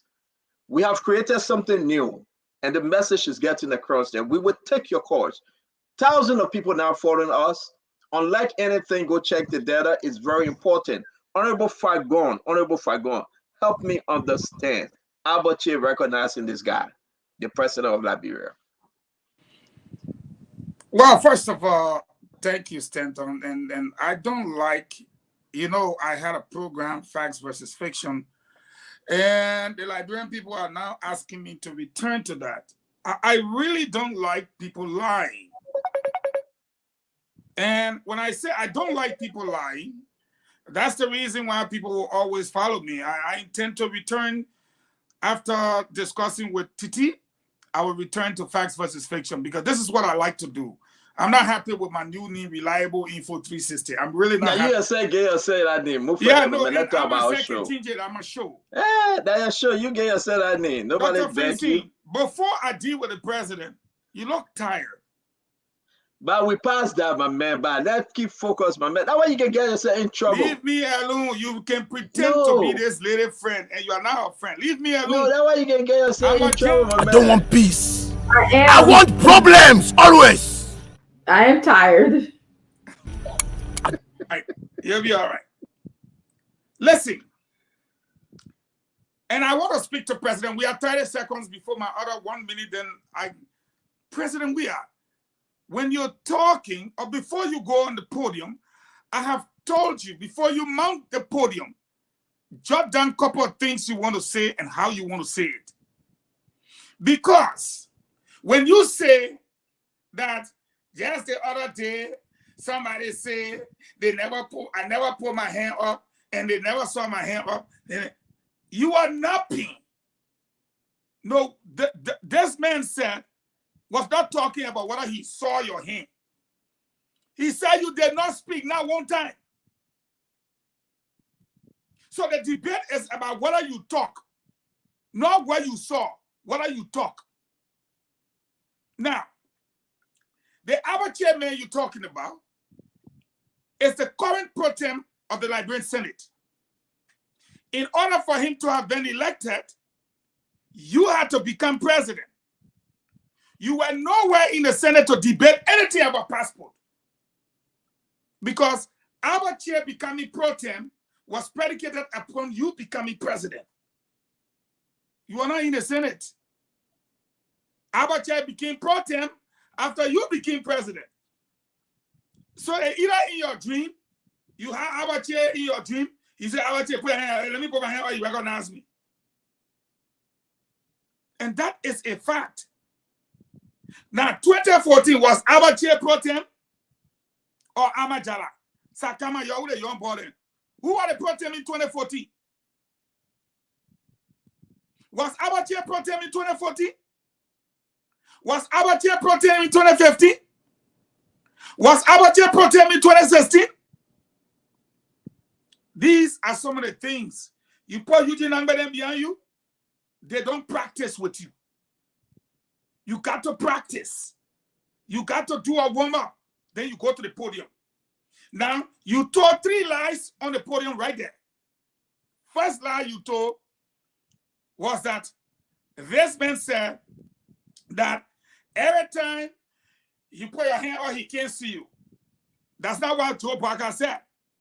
Joe Parker said you never spoke one time. That's the debate. The second lie you told was that just the other day, just the other day, you gone 6 years now, Mr. President, 6 years. You got a few months to go. You have never been a senator to debate anything in front of Abache. Because for our chair to become pro tem, you had to become president. And when you became president, there's no way after becoming president, you can become senator. That's a blatant lie. Thirdly, you had nothing to do with a passport to reduce it. Why? Because you and myself know you were the one that gave a new passport to Buck Press. Buck Press. And you know how the passport price went up. And you know what happened with Bezon Garfinle, and that caused my brother, and y'all spoiled the many years, Andrew Waplo, and the many years, Wapo. Andrew Waplo, that my brother. You just say Manchester City. So you say Manchester City, he can faint. That hate him. But you caused that boy to be in exile today. To run for his life. Before escaping from his life, at the home at Baptist Cemetery that I rented from Marco Tike, that's where he sought refuge. Minister was hiding passport man because why? Y'all wanted to did die. Y'all get me fair today. Oh. Then you say, oh, the men wear goggles. Is there any recording of Joe Biden wearing dark shades in the Senate? Is there any recording? Do you even see Joe Biden when he go to functions like that? Wearing glasses to read ordinarily? These are the lies you just told. And the people are there, hey, he throw punches. So he did not throw any punch. President Weah, let me inform you. Let me close on this. President Weah, our chair was now your pro tem. Go look for the pro tem that was there that time. The man presiding, Mr. Presiding, Vice President, he didn't even talk about your hand. He talked about you talking. The next debate, you must say, you the one who are debating this, or you debating that. Then you will answer the debate. We're going to be bringing in, thank you for submitting, Mr. Mayor, he said, I don't want peace. I want problem always. We're going to be bringing in the Honorable Yeke Yakpa with a Koduba today. Before we do that, let me spin this real quick, Moadi. It's very important. I want everybody to turn to the internet. President of the Senate, Joe Howard Taylor, NPP, since January 2022, 2018. President Pro Tempore, Albert Tubachi, since 15th of January 2018. Bo Ali, that you can read, that you can read president address. Dr. Richardson, you the doctor. Samuel Sankara, you came back to life again, no problem. Abula, here we are. Are we making a mistake? What's the issue over here that the president can forget? A young man, a young president. I'm not going to ask Dr. Richardson to use our medical terminologies here. But a young president. When President Webb became president, Moadi, when he took office, what year? You are muted, Mo. You are muted. Are you with us, Mo? January 20.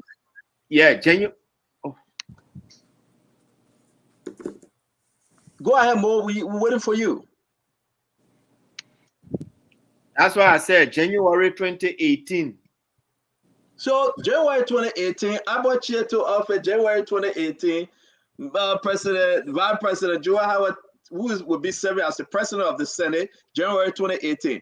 How our president will forget this big thing? Somebody help me. It's not me. That's the internet talking. But he forgetting plenty of things. Santon, let me tell you one other one. The passport, at the time the debate was increasing passport price, the passport was $23 to $25. Yes.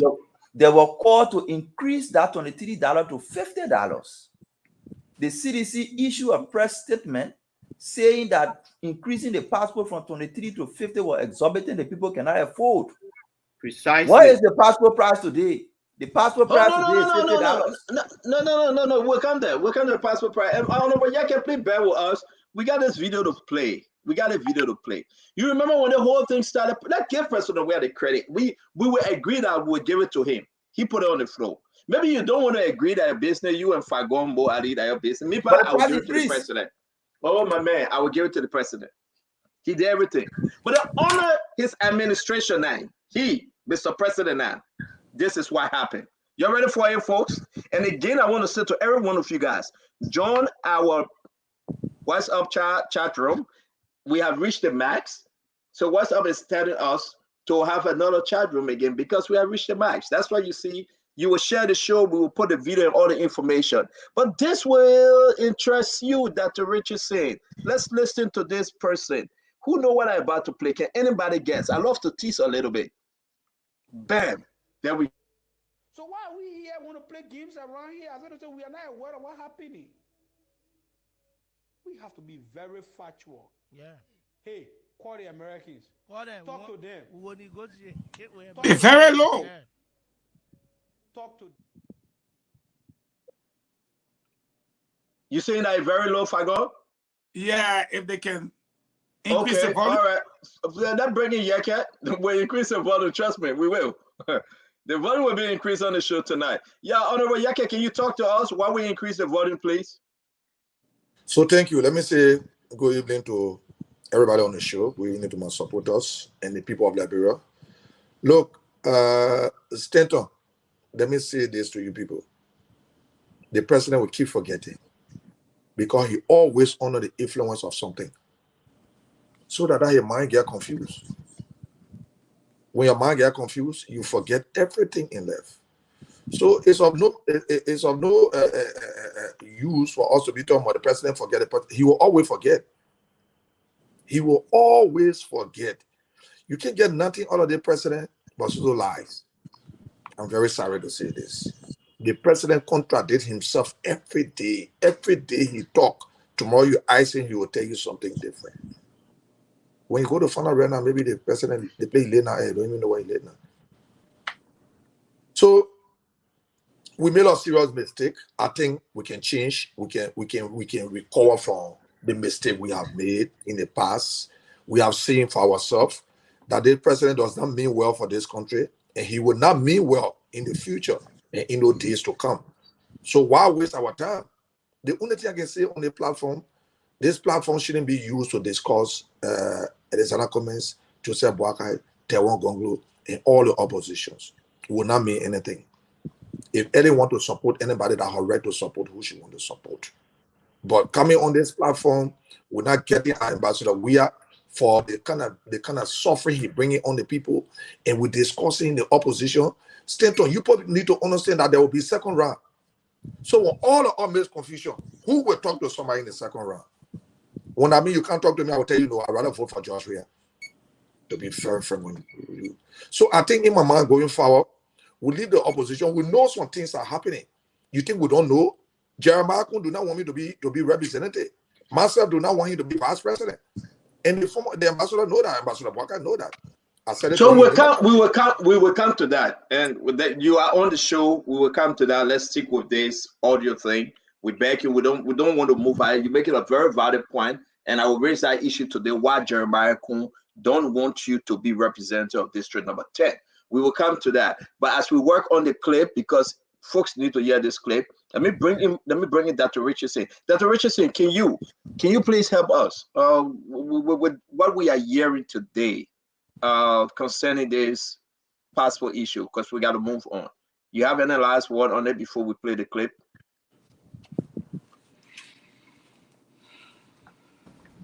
I think everyone has said what needed to be said about the president's pass on that. Okay, let me go back to Samuel Sankara. You have any last word? Yeah, so the issue of the passport, I think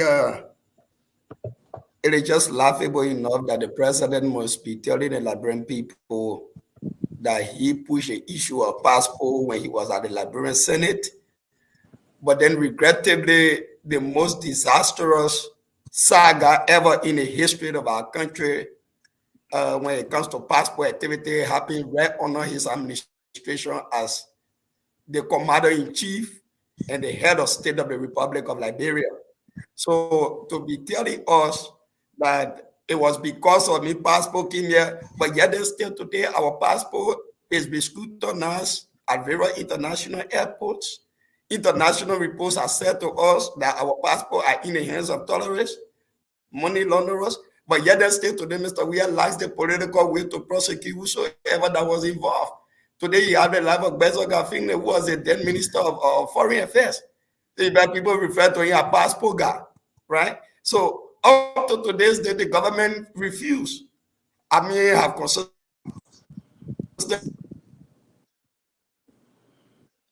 We are having some technical issue with Samuel. Prosecute those that were involved. The only reason why am I okay? Yeah, you're okay now. Go ahead, Sam. All right, so let me just conclude. The only reason why Mr. Weir will not take any action with regards to the passport issue is because it is a common saying that when you hold a rope, the rope will hold bush. And I think one person said it clear. He said, call whosoever you want to call. So because if you hold one blow now, probably the president will be involved. Samuel Tuer will be involved. Nathaniel McGill will be involved. So at the end of the day, it becomes an institutional conspiracy. So you will get nothing out of the passport. And the best thing now is just to remove this government so that we can reinstitute a real investigation that will restore Liberia's dignity back into the international community. Thank you. Fagon, I think we're going to play this thing like this. It's giving a little problem. I hope folks can understand. It's very important because he called Western Guy family name and he said Western Guy was sent by somebody up there. We are talking about the passport issue. The president want to take credit for keeping passport below $50 or $50. Is it true? Why, as president, then the whole passport issue have changed? If you fought for the passport issue, you fought for it, you said in your speech. But then now, why? I mean, why we playing this? Let's play this clip. So why are we here want to play games around here? As I said, we are not aware of what's happening. We have to be very factual. Yeah. Hey, call the Americans. Call them. Talk to them. We will negotiate with Talk America. to them. Yeah. Talk to them. You made an error. Talk to them. Minister Finney, you have to say something about this thing. Say something. You know, you were the one acting on behalf of the president. Aha. You have to say something. Say. You want me senator? I'm going to come Basel and explain to the Basolins? Put it in Basel. Tell me. Yeah. You sitting down there telling me you foreign minister and you telling me you are not aware that somebody told the police that I did not cover. The man aware. But some guy aware. Around here. Andrew said the man aware. No, it happening right in your office. Andrew, one blue said the man is aware. You always told me, and Andrew, and you myself talk about that thing. I'll get away with this, that. I mean, I respected you people too much. The man aware. I respected you people too much. I'm not stupid. I respect you too much, but where it is reaching to the life of me and my family, well, on 3 different occasions, people miss me at my home. But now who have been a dead man, though. Is this something that I should leave? Is this something that I should not talk about? My intel told me that there was an instruction given by one higher up in the government that they should get rid of me before the American people get me. I got the information. So please, please, let us organize ourselves well and say the right thing that we have to say to the Liberian people to make them satisfied. If we're not able to country, let's say it to the people. So, Father, I will come to you because you try to listen to this thing. You have listened to it before. This is the former director of Passport making the case against Western Guy and this president. And the president wants to celebrate that he brought about $50 for Passport. How can we explain this to our people, one people? The first question is, how much was for Passport when he took over? How much was for Passport? Lest we forget, Andrew Wappler and I were very close friends. On June 7, when Yeka and all were to the capital, me and Andrew Wappler was sitting to my house. On the porch, I take out a picture, we're laughing, making fun.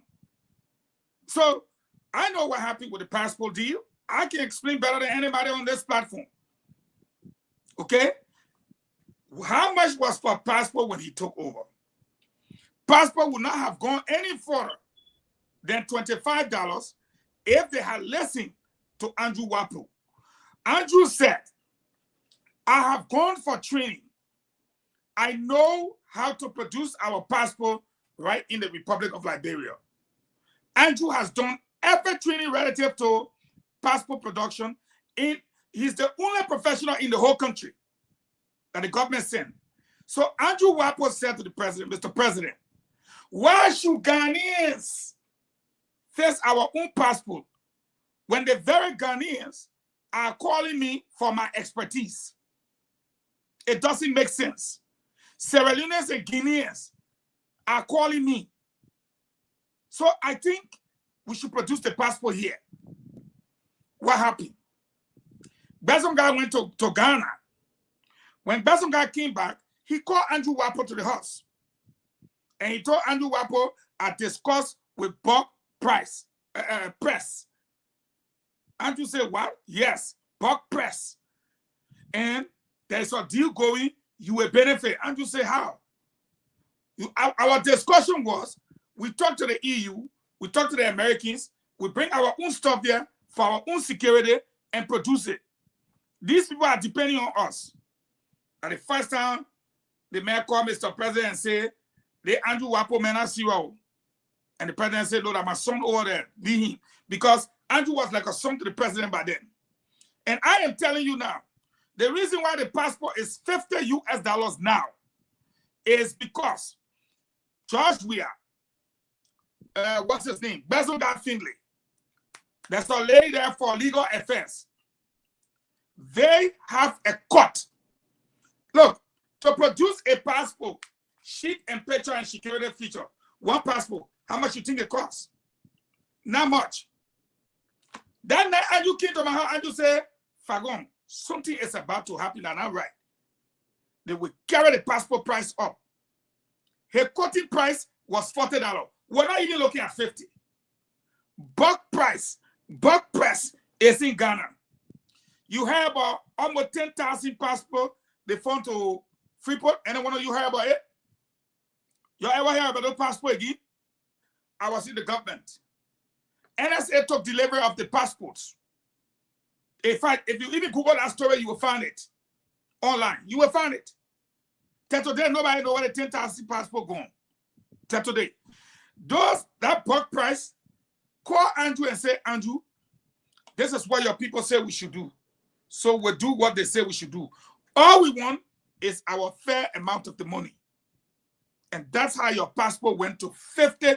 Your passport was $23, $24. So every passport that Liberian people pay for, $25 inside is split around. And that's how they call him passport guy. So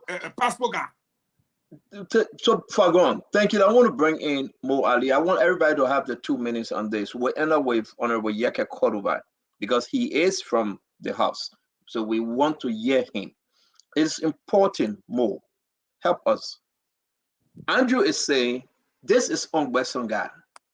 This is on the president. He is saying it. He said it.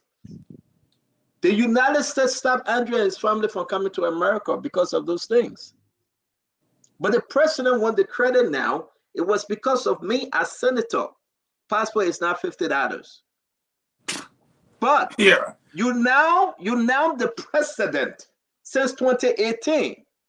What happened to the passport that is found in foreign national hands? Terrorists. What happened with the passport situation now that Western guy was in big trouble for? Talk to me, Moali. Talk to me, please. You know, for the president to even be attempting to claim glory for passport price increasing to $50 brings a stark contradiction to his party's position. There was firstly no debate on passport price issue at the Liberian Senate in 2016 to begin with.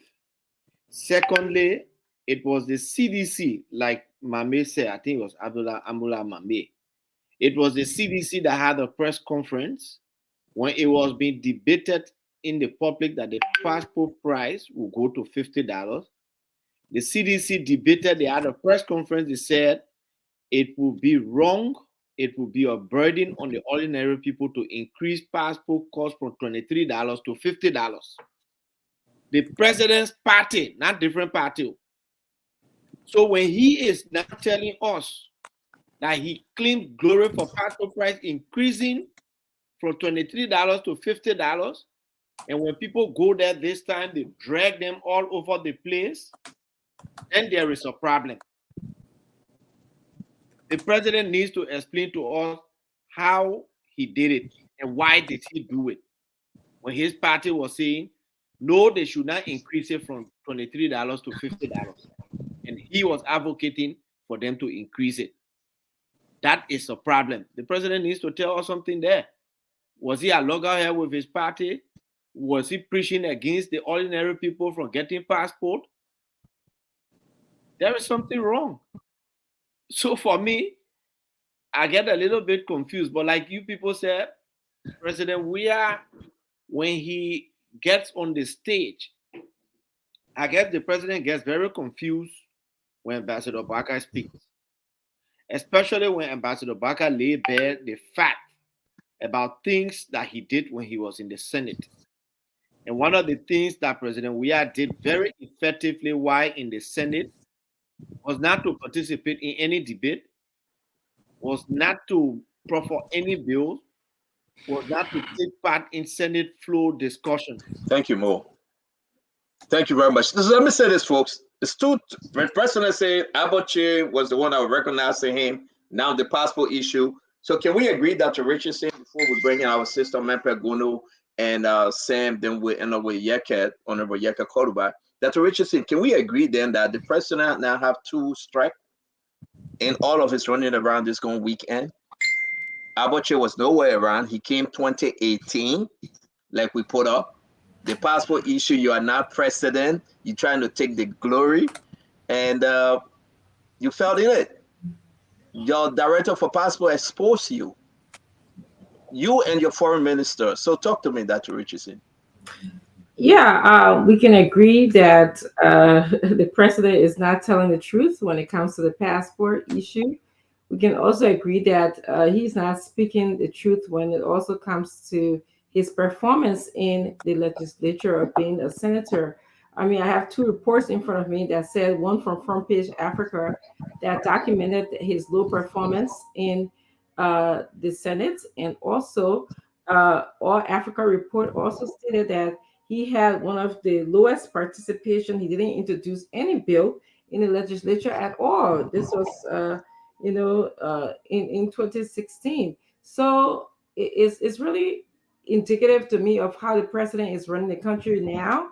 We don't see him speak on any issue. I can't imagine being in the Senate and things that are so important to Liberians are coming on the floor, and you are saying that you're raising your hand and nobody's calling your hand, and you just put your hands down and just sit there and don't do anything about it. I mean, you were elected as the senator for Montserrat County. You don't just sit there regardless of if anybody answer you to raise your hand or not. There's a procedure. You either go to the procedure and say, well, I've been raising my hand and nobody's responding to me, so I have to speak. And so, but the fact that you were a coward and you just sat there and just said nothing, tells me exactly the kind of president that you are. You sit there, Kush coming to Liberia, you say nothing. You sit there, you make imaginary comments about the kind of hospitals that you build the most hospitals, you build the most roads in the hospital, when we know that that's not true. So that's my point about that.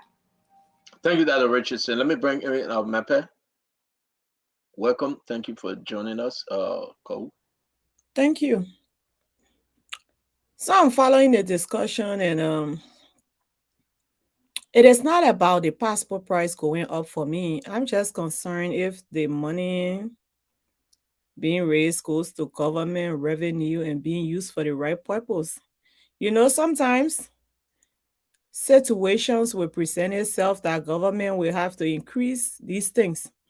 I remember when the Honorable Jeremiah Koung was at Labor Ministry. He's the one who opted to have the work permit raised to $1,000. Not for his selfish benefit, but for the benefit of the Liberian coffers. I know the business community fought him, but since he did that, today people pay $1,000 as opposed to $100. And that money goes to government revenue. So when you come and you do those things, let it benefit government revenue that subsequently should benefit our people. So the idea that the passport prices went up is not the big concern to me. It's the fact that, or it is the notion or the alleged fact that part of that money goes to personal covers other than government covers. But today, I, like many of you, have been seeing on social media the conversions of people at the party headquarters. And we hear all of the comments where these jobs and political jobs where Honorable Nangwe was named chair of the campaign team. And people reached out to me and said, Mimi, did you see the crowd today? It was a Monday. And I said, where? Where did they gather? They say in Congo town. But I asked people, do you know that home originally belonged to the Bernards and was built for residential purpose? How big can a residential property? So we'll come to that, sister. We shouldn't flip up. We got Let's stick on this passport thing. Yes, The time is not enough. I want to play the knockout. I want to play the knockout conversation when they were asking President Weah about this. Look, listen, as we move towards election, let's hear from the president himself. Let's play the president clip. So I beg you, thank you very much, our sister Kowu. We'll come back to you, Honorable Yeke. Your take on this passport thing, because we're long past it. If you want to join Spoon, you want to be part of the conversation, go in our WhatsApp chat room. We are putting these videos in the chat room. Share it on Facebook. Put it on the Spoon page. Let people hear the president himself and hear this thing on first hand. That's what I do, my business. I don't talk cha-cha-cha Bianco. No, I can tell Fagon in your face. I told Fagon, you don't understand that I will not be on the show Saturday. I'm going somewhere. I say your alternator will bust and you'll be having no car. He go on the road. I will show you the picture. The whole car was burning. Just going Saturday. You show my picture, I will show your own picture on the you are a prophet too? The whole car engine bust open. Now he got no car. But let's go, your Honorable. You get called by. Remember, you are now hearing the former director of passport, Honorable.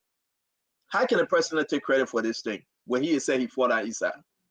So, no wonder why you all have to discuss the opposition, and you got the right to do it, because bringing people in that have those characters that the liberal people don't want to see, you will have to be discussed. So, I mean, what I said before, I think I will have to take it back, because if we have to bring criminals, alleged criminals, to work with political parties, then what difference can we make? Look, we are member of parliament. We wrote to bring the foreign affairs, the minister before us.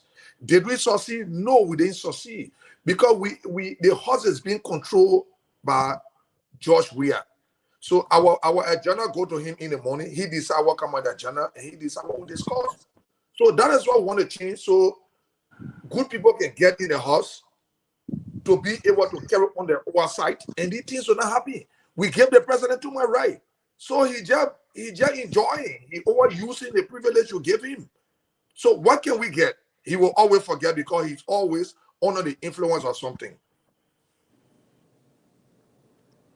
So there we go, Honorable Yeke, taking us home on this. I want to say to every one of you, let's talk about this knockout thing, because the president, he was asked. When people say the president don't have clip, we get nothing on him. In the president's own words, we have to understand, what have he done? I saw sedition, independence, Liberians lining up on the street, saying we're going to tell the president thank you. The question I have for you and many Liberians out there, why are you telling the president thank you? And I will ask my panelists tonight, why the folks went out there to say thank you, Mr. President? Will you tell the president thank you, or you disagree with those that went out there to say thank you, Mr. President? I'm going to start with Sam. Sam, you got 2 minutes. You need to talk to us. Why are you going to say thank you to the president? Why the people went out there? Let's make this thing fast and enjoyable. Sam, talk to us. Why they went out there to say thank you, Mr. President? Why?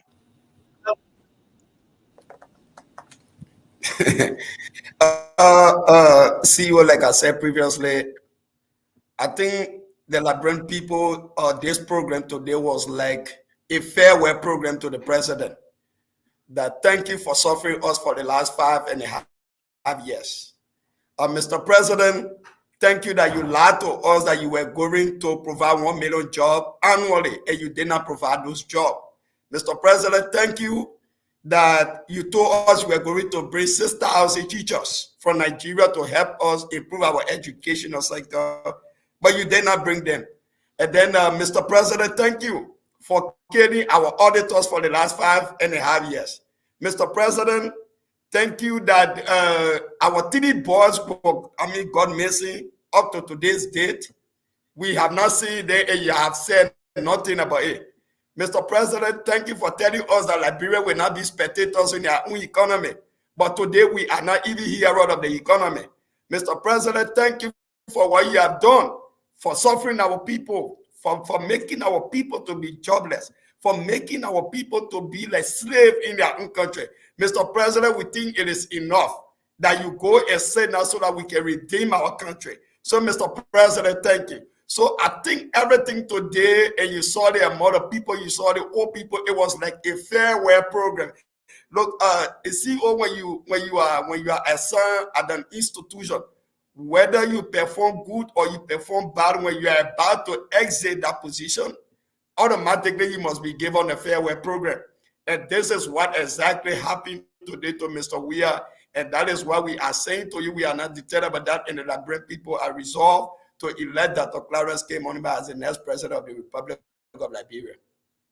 Thank you very much. Thank you, Sam. Let me bring it down to Dr. Richardson. Dr. Richardson, why? Why folks want out there to say thank you, or you want to add your own spin? We will accept. You're muted, Dr. Richardson. I can't get unmuted. You good now? We can hear you. You're good. I can't get unmuted. You are good, Dr. Richardson.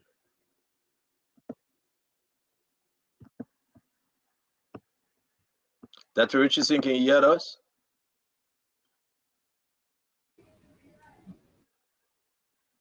You fine. Just wait, Dr. Richardson. Wait 1 minute. You good now? Go ahead, talk to us. Yes. You muted again. There. I done my hands. Can you hear me? Yes, you are good. That's fine. It's good now. I don't know why Liberians are out there.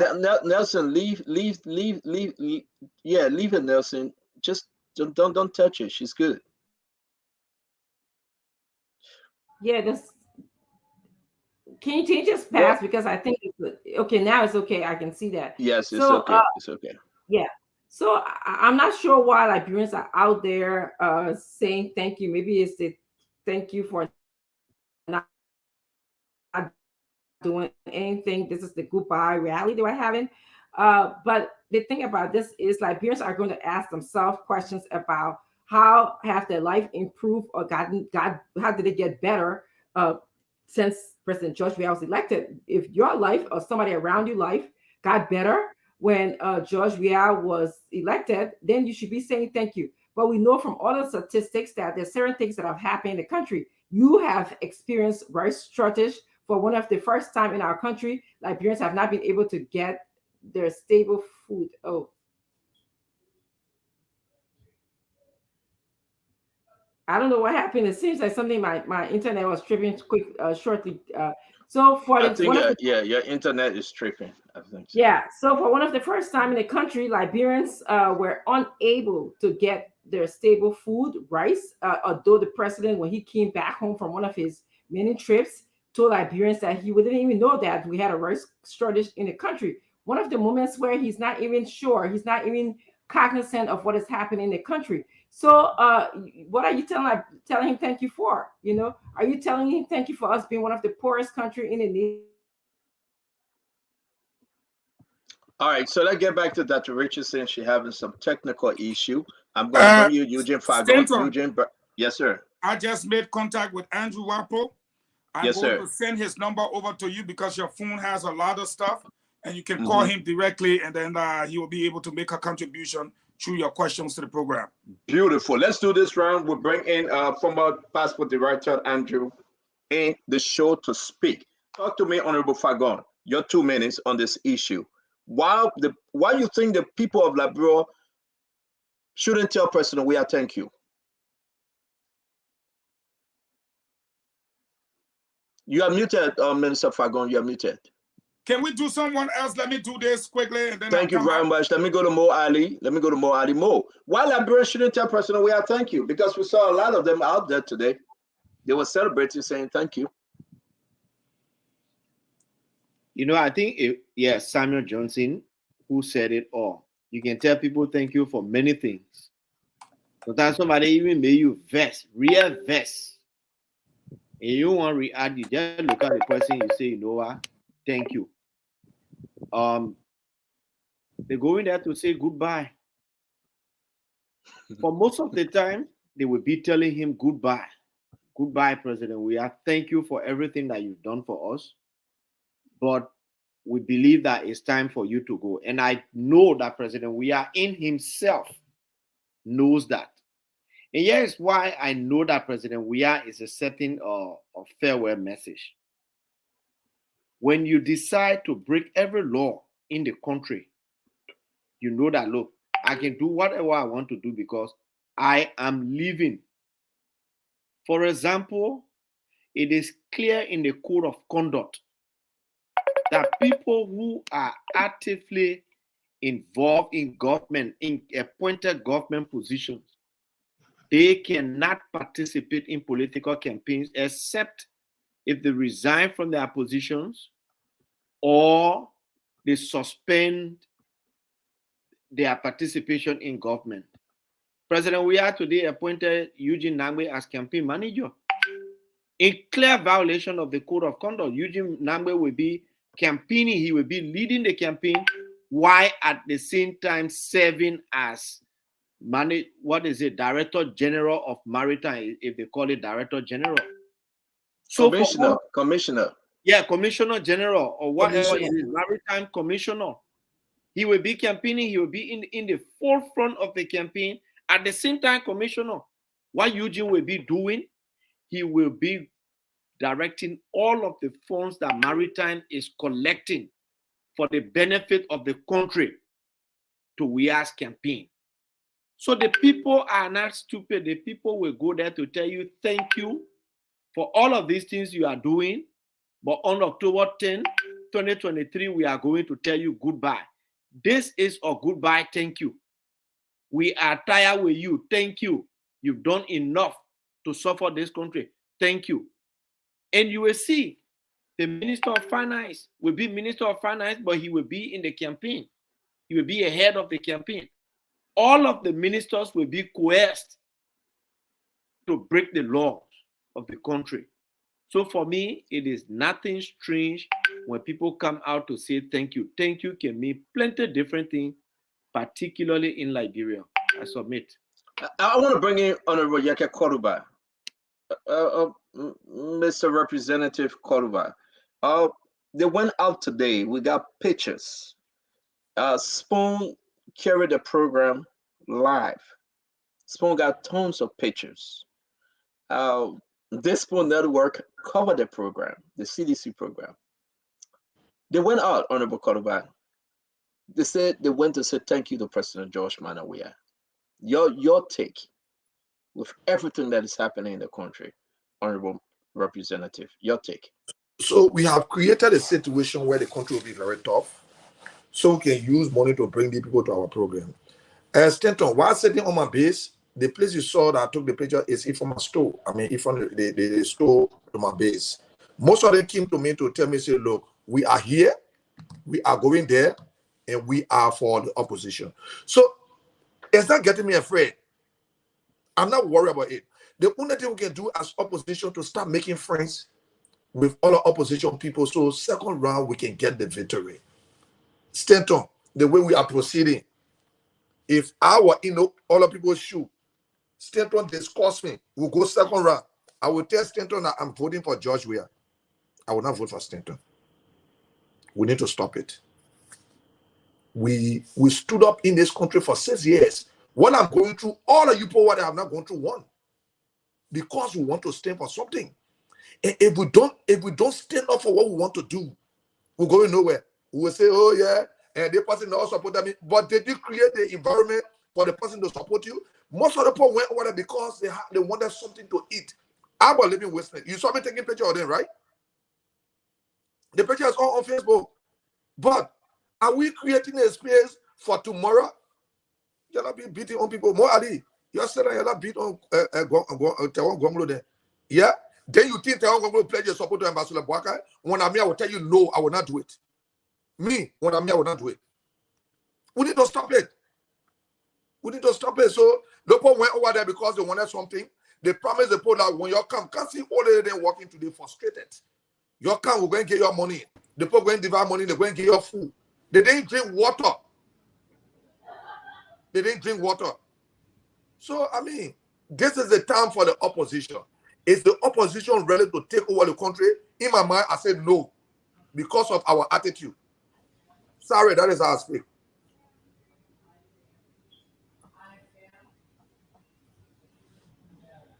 So it's very important for us to bring in the passport director, the former passport director, Andrew. It's very important for me to bring him in. So I will bring him in. I know you guys will have the time to speak, but I like to hear from him. The people like to hear from him. Honorable, can you please lower your volume on your receiver, please? This is the Spoon Talk. It's good to have you, former director for Passport, Andrew. You're welcome to the show, sir. Thank you very much.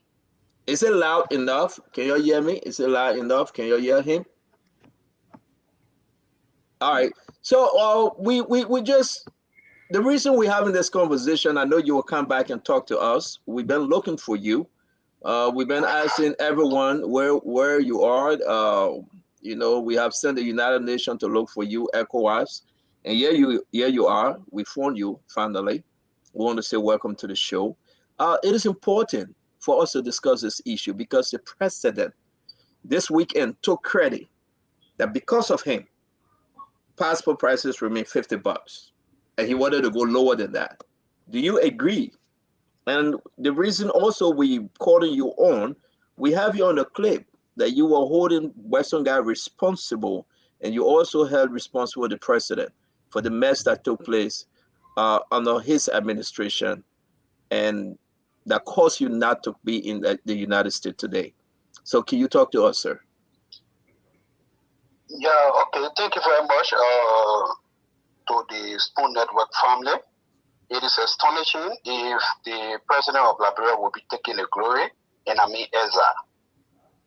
So I don't know. But on the issue of the passport, there are two phases.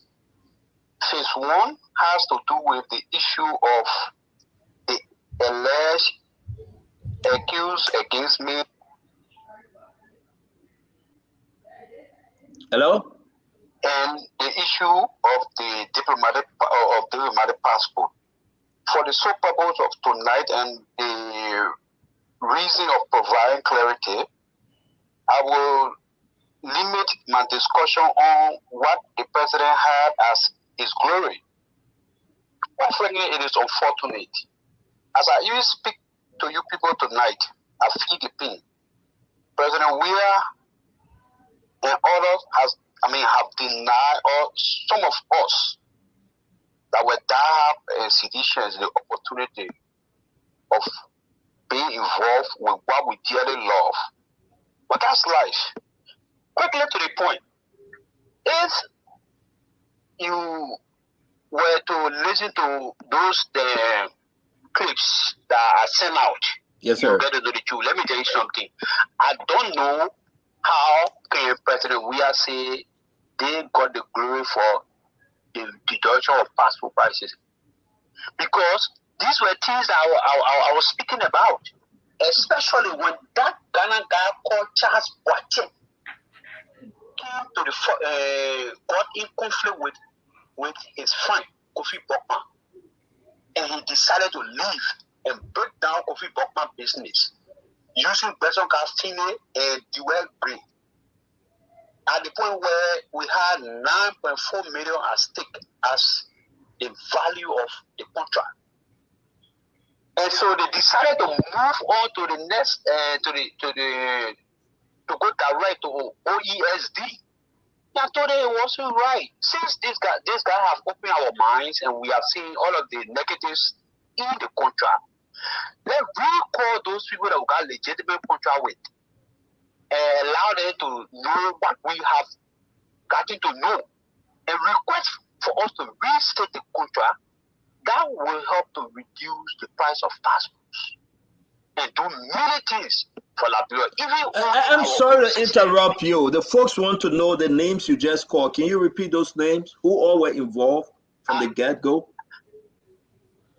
The conflict was between Kofi Bachman, the owner of Buck Press, the passport passport company that we have contract with, and then a partner of Kofi Bachman called Charles Boachen.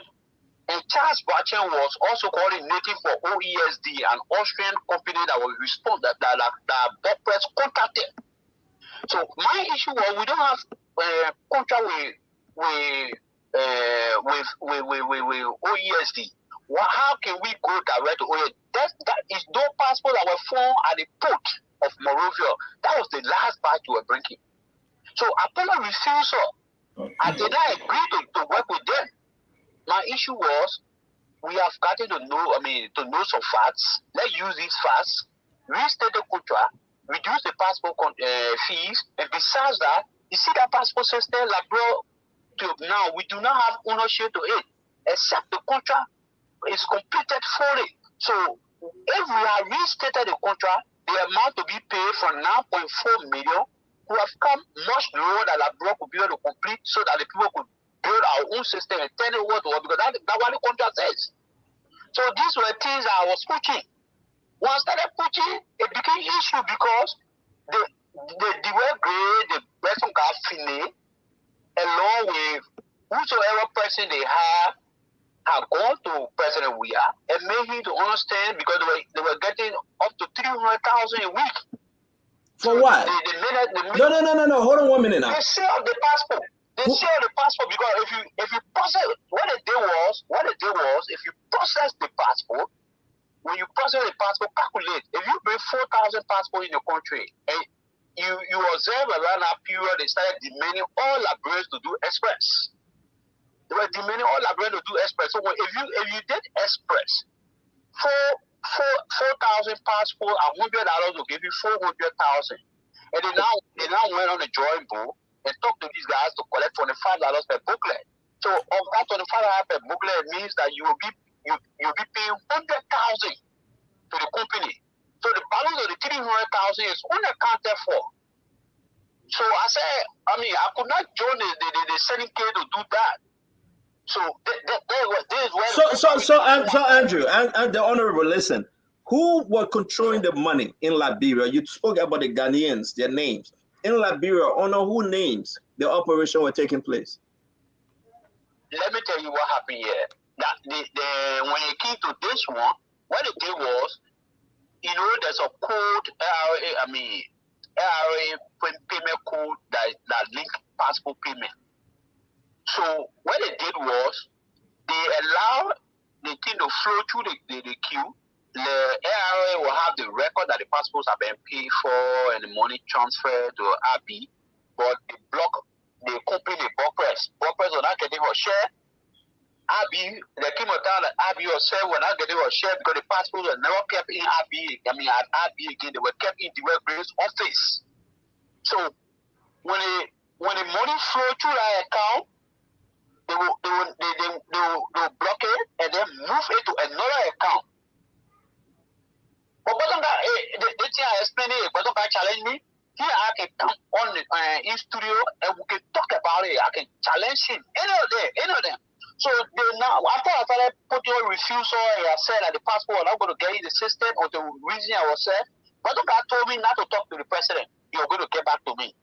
Okay, waiting now to see. Then they went at the back and told the president, "Oh, some money will be coming and this about your picking that you get to the place there is stopping us." Before I came to myself, the key was told I issue passport. I was issuing passport to non-Liberians. We went to court. Steton, can you imagine?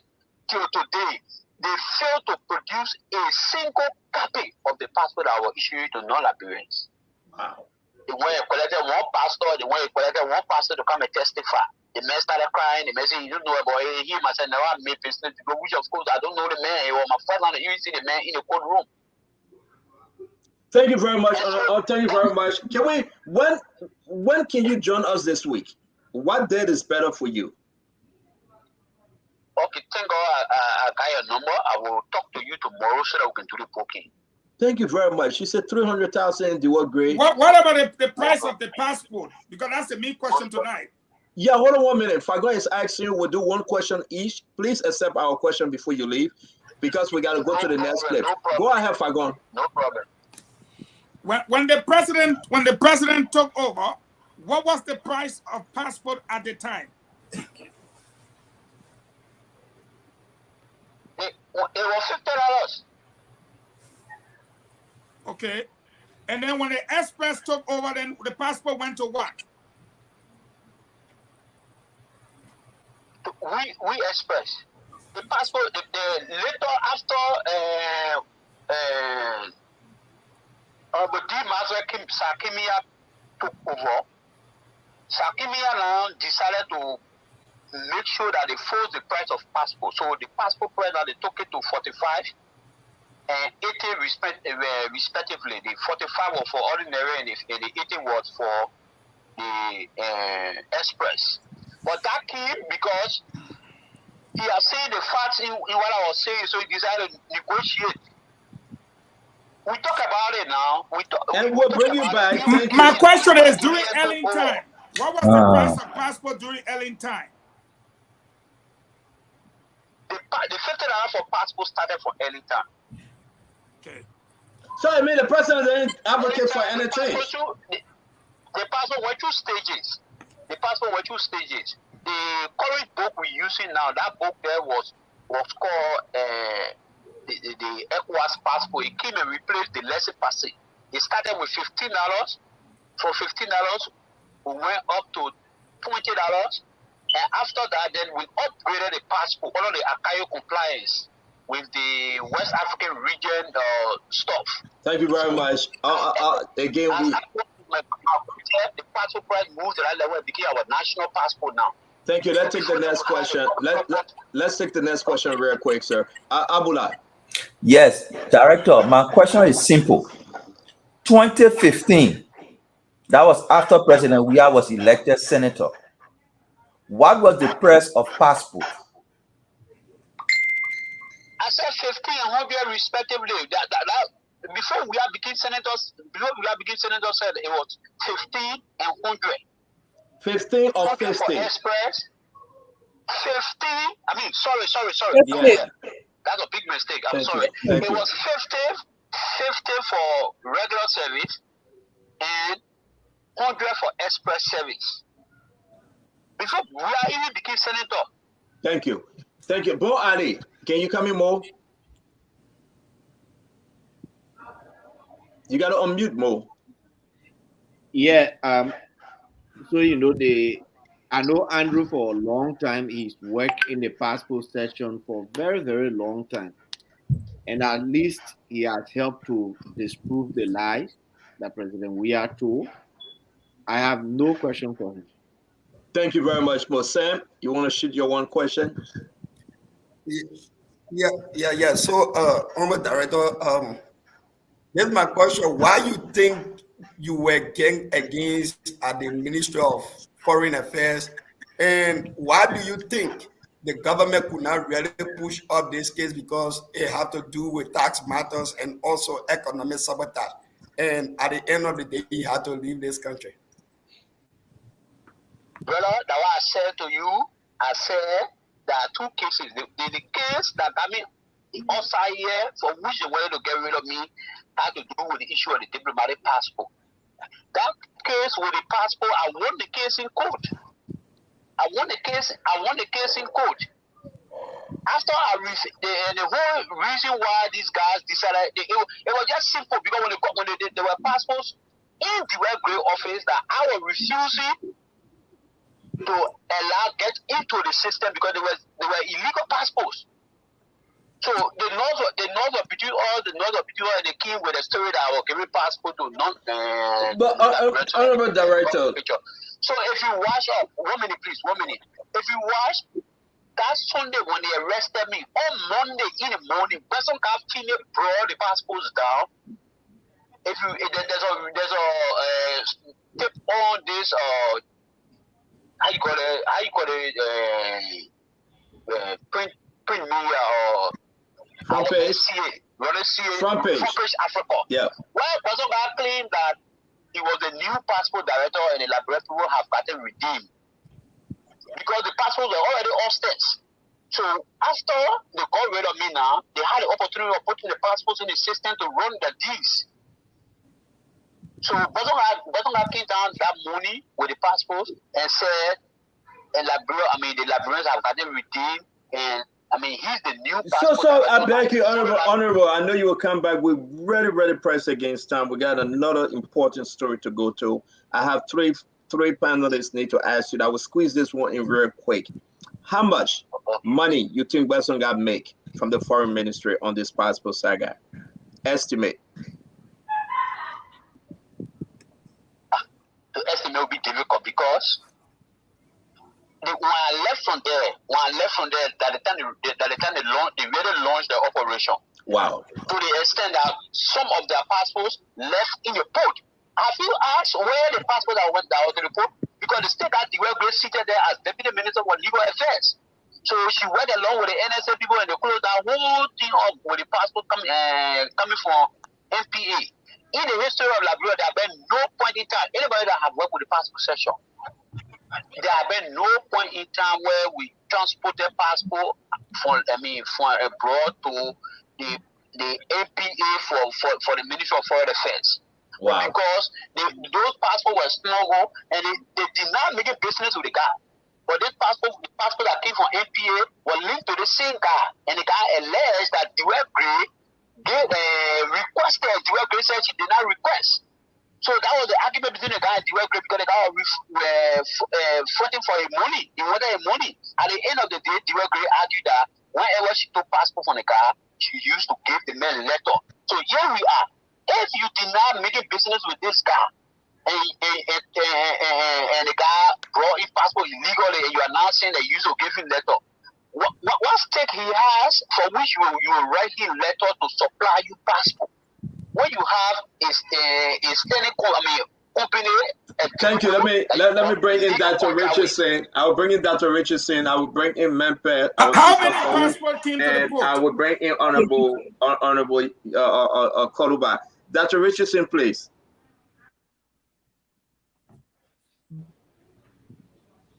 You good, Dr. Richardson? Oh, you put it back. Go.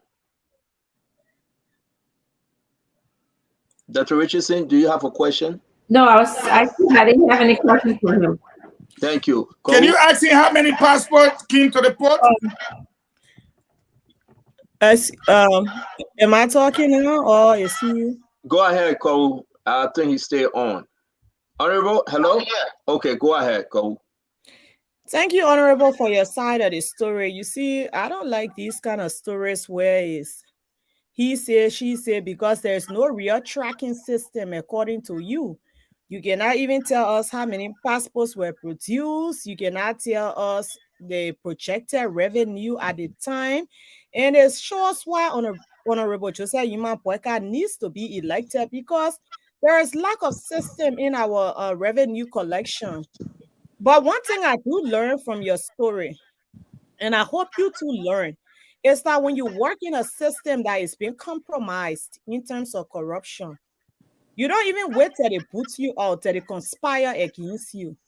From the time you smell it, you have to be able to speak against it. I have worked in government, and when I receive documents that I'm not comfortable with, I will refer it to internal audit. If you are not proactive in speaking against things and you say, oh, you know, I wasn't too happy with what they were doing. I was not in for it, but I know this person did it, that person did it, but I will buy off to the president. And one morning I woke up, the conspiracy was against me. Then people question your story. So this is just for other people, future government servants. Now, when you work in a system and the system is compromised, a revenue generation is being tampered with, you have to speak out before, because when it's an incident So like what's your question, Method? Because we have to go. no, Stanton, give me a chance. I'm making a statement. Mine is a statement. I'm just telling him that because But then let him go now. because he did not proactively do it, sometimes they stand against you. So this is the reason why when the boycott-led government comes into place, we are going to put systems in place and we are going to adhere by those systems. Thank you. Thank you very much. Let me bring in Honorable Koduba. Honorable Koduba, we have Director for Passport, the former Director for Passport. Look, Stanton, I don't think I have question for him, so I think okay. I don't have questions for him. Thank you very much, Honorable. We said thank you for joining Spoon tonight. We hope to have you in studio one of these days that we can discuss in its full length the situation about the passport issue and the allegation on Western guy or the president. But we want to say thank you. Thank you very much for tonight. Thank you. Thank you very much. Okay, thank you guys. Honorable Koluba, you said that fighting against each other in the opposition would not help the opposition. You are quite correct. But you know the opposition is fighting for that one spot. They want to be the leading candidate to remove President George Mano. We are every one of them. It can be JMB, Tewan Gonglo, Alexander Cummings, Clarence Moluba. You understand that. Why more Adi come on our show eating? But we want to say to you, that it's a fair game, Honorable. It's a fair game to set this thing straight. I will give you the chance now for you to speak on it because sometimes this thing is very important for us to dive into. So let me say this, Stanton. You people are journalists. You people are talk show hosts. So you people got a right to critique the our political leaders. What I'm saying here, we will come from party, shouldn't be here and discussing. I'm not saying you. I'm not saying anybody. That are Richardson, the Mo Ali, what my sister name? That name too hard for me, you know. Kwawu. Yeah, Kwawu. The Kwawu. My man from Molba, that was Molba party. We shouldn't be in the habit of discussing because that kind of discussion bring bitterness. You know the party get criminal than inside. ANC get criminal than inside. So, I mean, to start discussing that, the bitterness will come. You people, the journalists, should discuss, not us. I'm saying not us. We should be out there. We should be out there and making friends. Stanton. Yeah, I mean, you are quite correct on that. Stanton, let me tell you something. today. When Ambassador Weah was naming his vice running mate, I told him, go back to the recording. The decision you made today, you're making today will either make you president or destroy you. And I know from where I spoke. I know from where I spoke. Stanton, you think Jeremiah Koung want me to be representative? I want Jeremiah Koung to be vice president? Is that possible? Why are you saying this? Let have this conversation. Yeah, why are you saying this? No, let me ask you the question first. Let me ask you the question. Let me ask you the question. Give me a chance to ask you the question. Let everybody got to hear you now. Why Jeremiah Koung don't want you to be a representative for district number 10? Why are you coming so strong against Senator Koung? Now let me tell you something, sir. Yes, sir. Let me tell you something. When Jeremiah Koung was representative, he told me if on Clarence Massacre, then if on Humanity, then all the Unity Party lawmakers, he said because you can insult the president, I will put somebody against you. Stanton, nobody can win me district number 10. Don't waste your time. I am not afraid. But when working together as a team, do not honor mommy. Stanton, you know my policy in left. When you juke me under my foot, I will juke you to your back. You will not say that, I will not say. Let me say this. We went to Gantad a few days. Jeremiah could get one labor behind him. When I speak somewhere, I want the people to go back to the complete recalling. The people of Company decided to come in. Then we got a special assistant, the chief of officer of Jeremiah Koung telling one labor, oh, don't get there. They will come here today, tomorrow they will come. Who am I running competition? And when we left from there, I met Ambassador Boakai on the eating table. I met the chairman on the eating table. I went to the chairman. I stood between Ambassador Boakai and the chairman. I said, Mr. Chairman, so you got somebody against me, right? But we'll discuss it. I walked to my car, very, very angry. The chairman walked behind me. Lala Unity Party people will resolve the thing. I am not in front of nobody. But when Jeremiah Koung do not want Yeke to be represented, I don't want him to be vice president. Wow, this is a breaking news from our end. I said my statement. I will not reverse that statement. As long as Jeremiah Koung. This is the Spoon Talk. We give you a chance. It's very important that you're airing this up. Please come down, bear with us. Let's have a good conversation. Dr. Richardson, I want to bring you on in this one. Because you're from the CPP. This is big. The only way I can say, I don't know what more Ali is, but he's saying Jeremiah Koung don't want me to, and he carry his office staff. We have to reach out to Jeremiah Koung. How disturbing this is, Dr. Richardson, from your opposition standpoint? How terrible is this? I don't know what I don't know if I have much to say about this, but I'm hearing what Honorable Koba is saying, that Jeremiah Koung does not want him to be in the legislature. So he's here saying that, and I can say that I hear what he has to say. That's what I can say about that.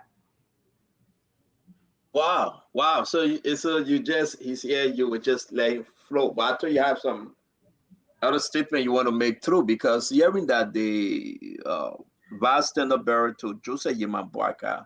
Let me ask you a question. Since Dr. Rich is saying we want you to speak, Honorable Yeke Koruba, which party is the individual coming from, and what's his name that Jeremiah Koung asked him to run against you? Jeremiah Koung know the name. The chairman of Unity Party know the name. I'm not going to dignify somebody on the show because I am popular. The name Yeke Koruba is popular.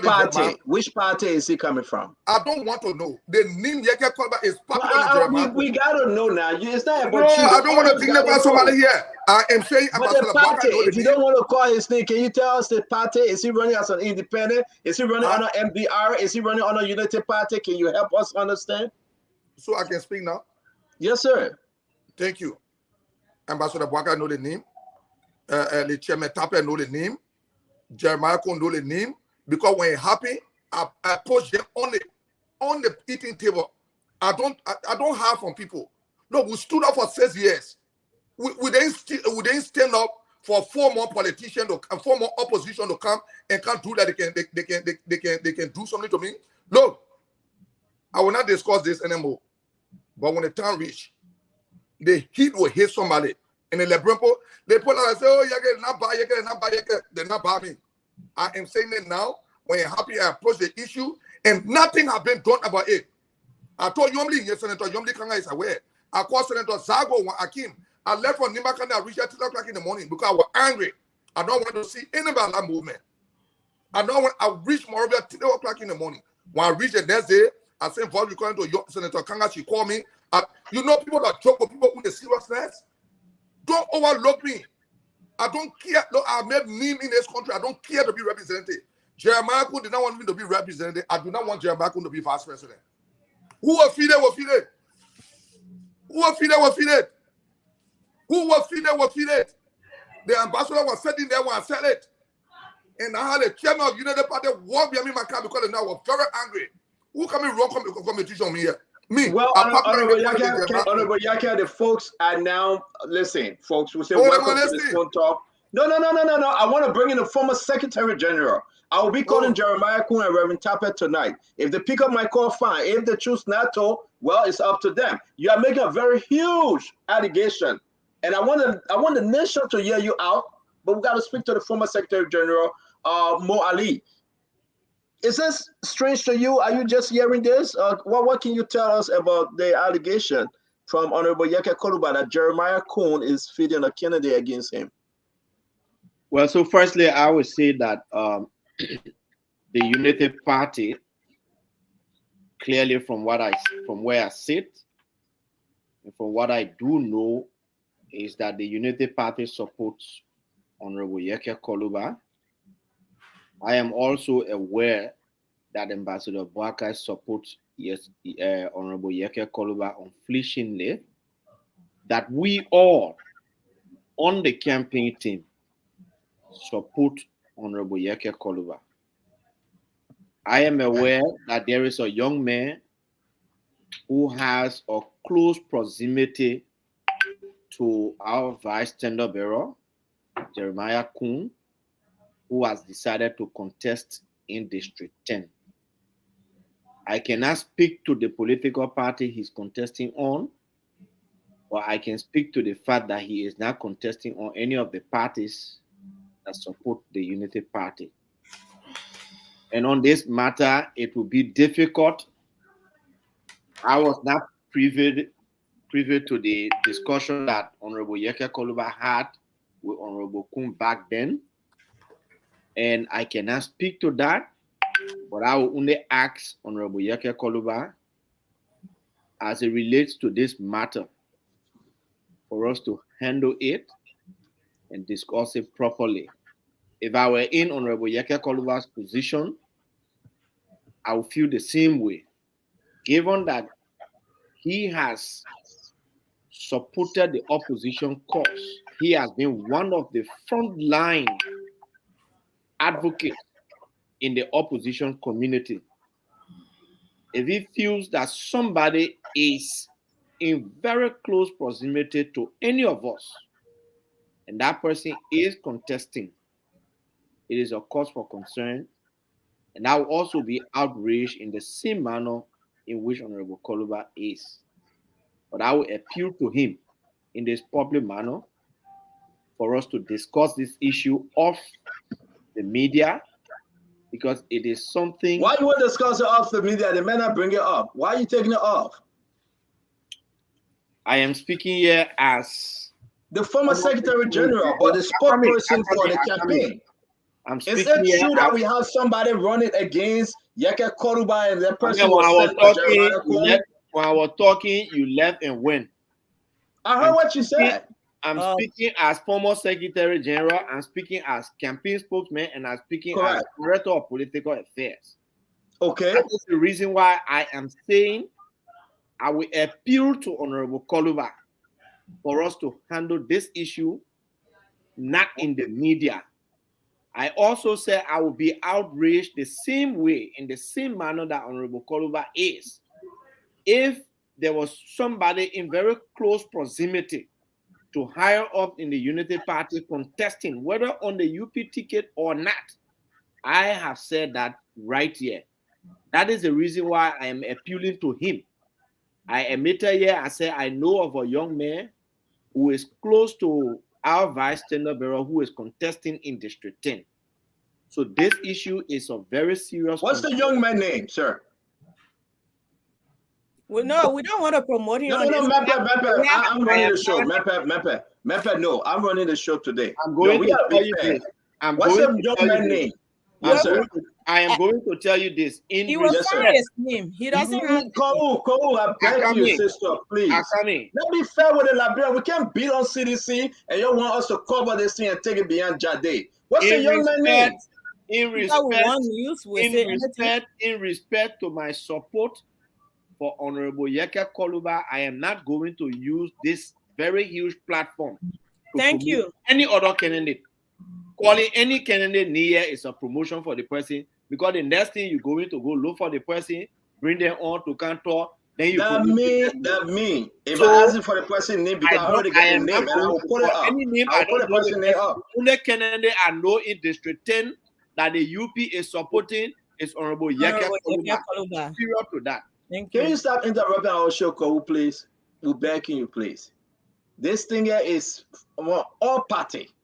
I know I'm about to put a picture up. I will put a picture up. I will put his name up. So you the one who be fair with the Liberian people. I am saying, but let me go now to. That I know we are supporting from the UP angle, from the office of the standard bearer, from the office of the chairman, from the office of the campaign manager, the campaign chair is Honorable Yeke Koluba. Period to that. But that's not what Yeke said. The Reverend the Secretary General Emersware, the campaign manager, everybody. He reached out to JMB Go reach out himself. to them and let them tell and- you. Let them tell you something different. Thank you, Mo. Thank you, Mo. Let me bring in Sam. I will bring in Sam. I will bring in Abula. Then I will go back to Dr. Richardson before bringing the two other Unity Party folks. Sam, please. Yes, You know exactly why you're running around. But Yeah, no problem. Richardson already from me. spoken. So why Sam, you going please. back to her? She has spoken. Sam, please. Sam, You go know ahead. why you're running away from me? So see you. This is where we talk about leadership, especially responsible leadership. And I think, with all respect to Yeke Koruba, I've been knowing him for some time. I think Koruba will not just wake up and just bring these kind of issues to the public. It means that it have not been eternally being resolved, that he have touched all of the blocks, and probably those that feel that they have authority have not been listening to Honorable Yeke Koruba. And this is where you cannot be saying you want to take over state leadership and the very people that are fighting for you and you want to fight them from the back. And it becomes detrimental to your own life or your own survivability. And Yeke, I think he has stood with the opposition community, and that's why even void of the Unity Party, majority of the opposition community was support Honorable Yeke Koruba or whatsoever. But like I said previously, this is when we talk about responsible leadership, because if Honorable Yeke Koruba has said this time with our numbers, I think Ambassador Barker or whatsoever his VP is playing some kind of a technical game with his representative. Hey, my man, this is our interest. This is the Unity Party interest. I think we should be able to cut this down. Can we be able to bring the SYC men to both and say, no, this is our candidate? So if you do not play that leadership role and the man comes to the public and then he says, no, my man, let's go back when it is already in the public, I think you are not doing the Liberian people well. And that's what we are saying. We must provide leadership at all point in time, not because it is John Brown today, it is Peter Paul tomorrow. And that's what we are saying to you. Dr. Clarence P. Monba can provide that better leadership for the Liberian people in terms of providing a democratic and well-representable leadership for the people of Liberia.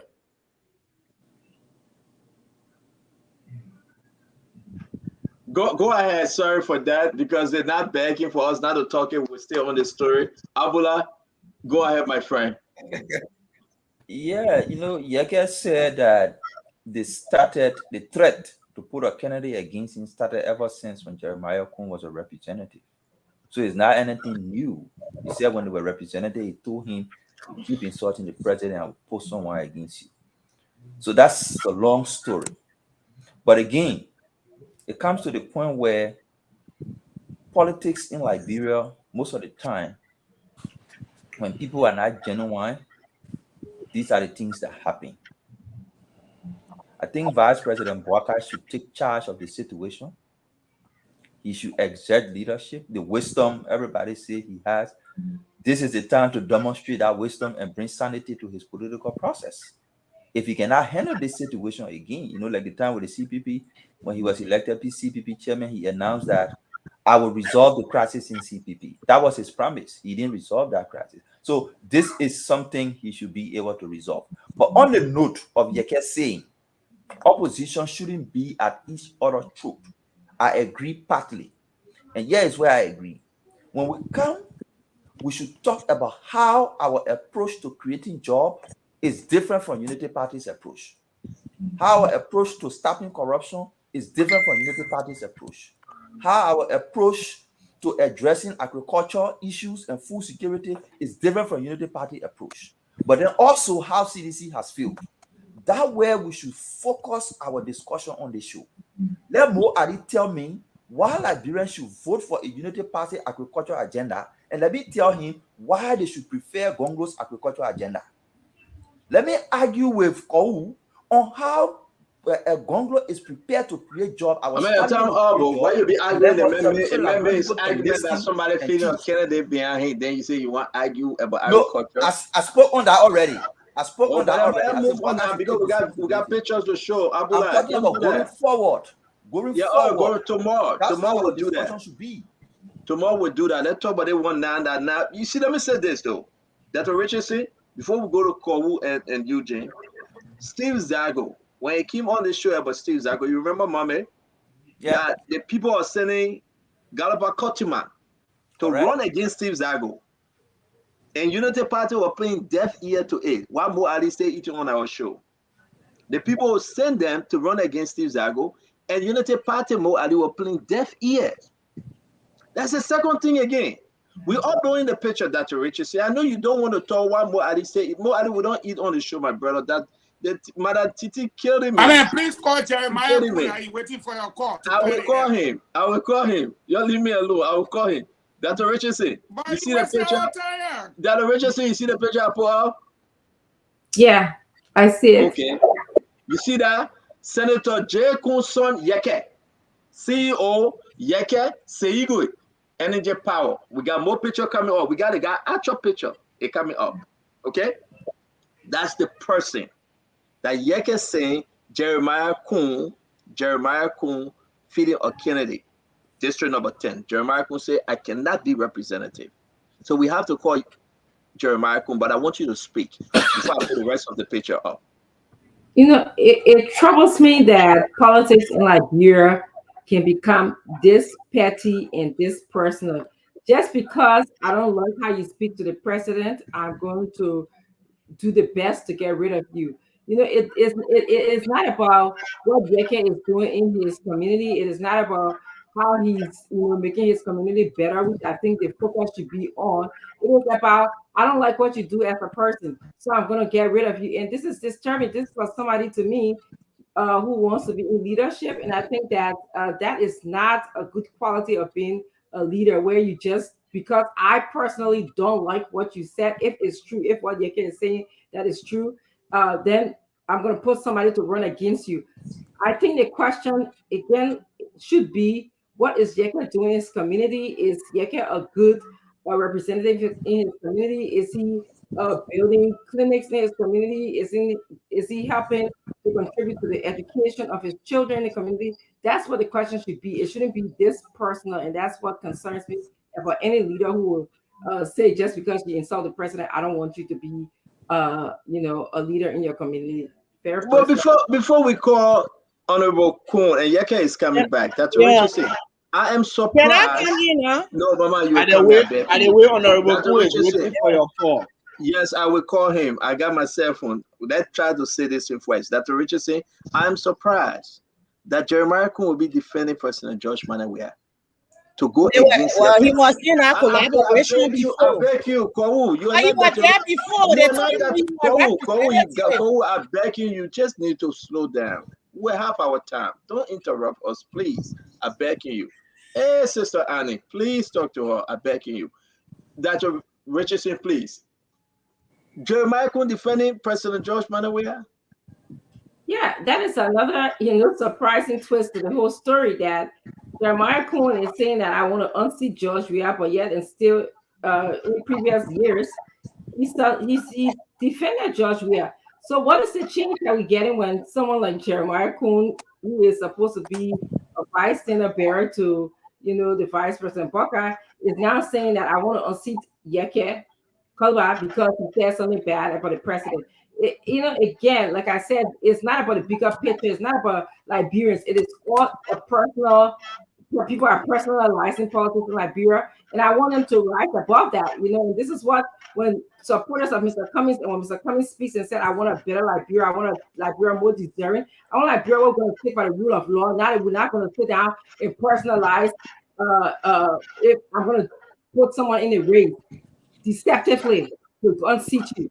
It's about our constitution. It's about what the Liberian people want and who they like, who they want to vote for. It is not me buying votes or giving people a bill of rights or giving people money to unseat a candidate in the race because I don't like you.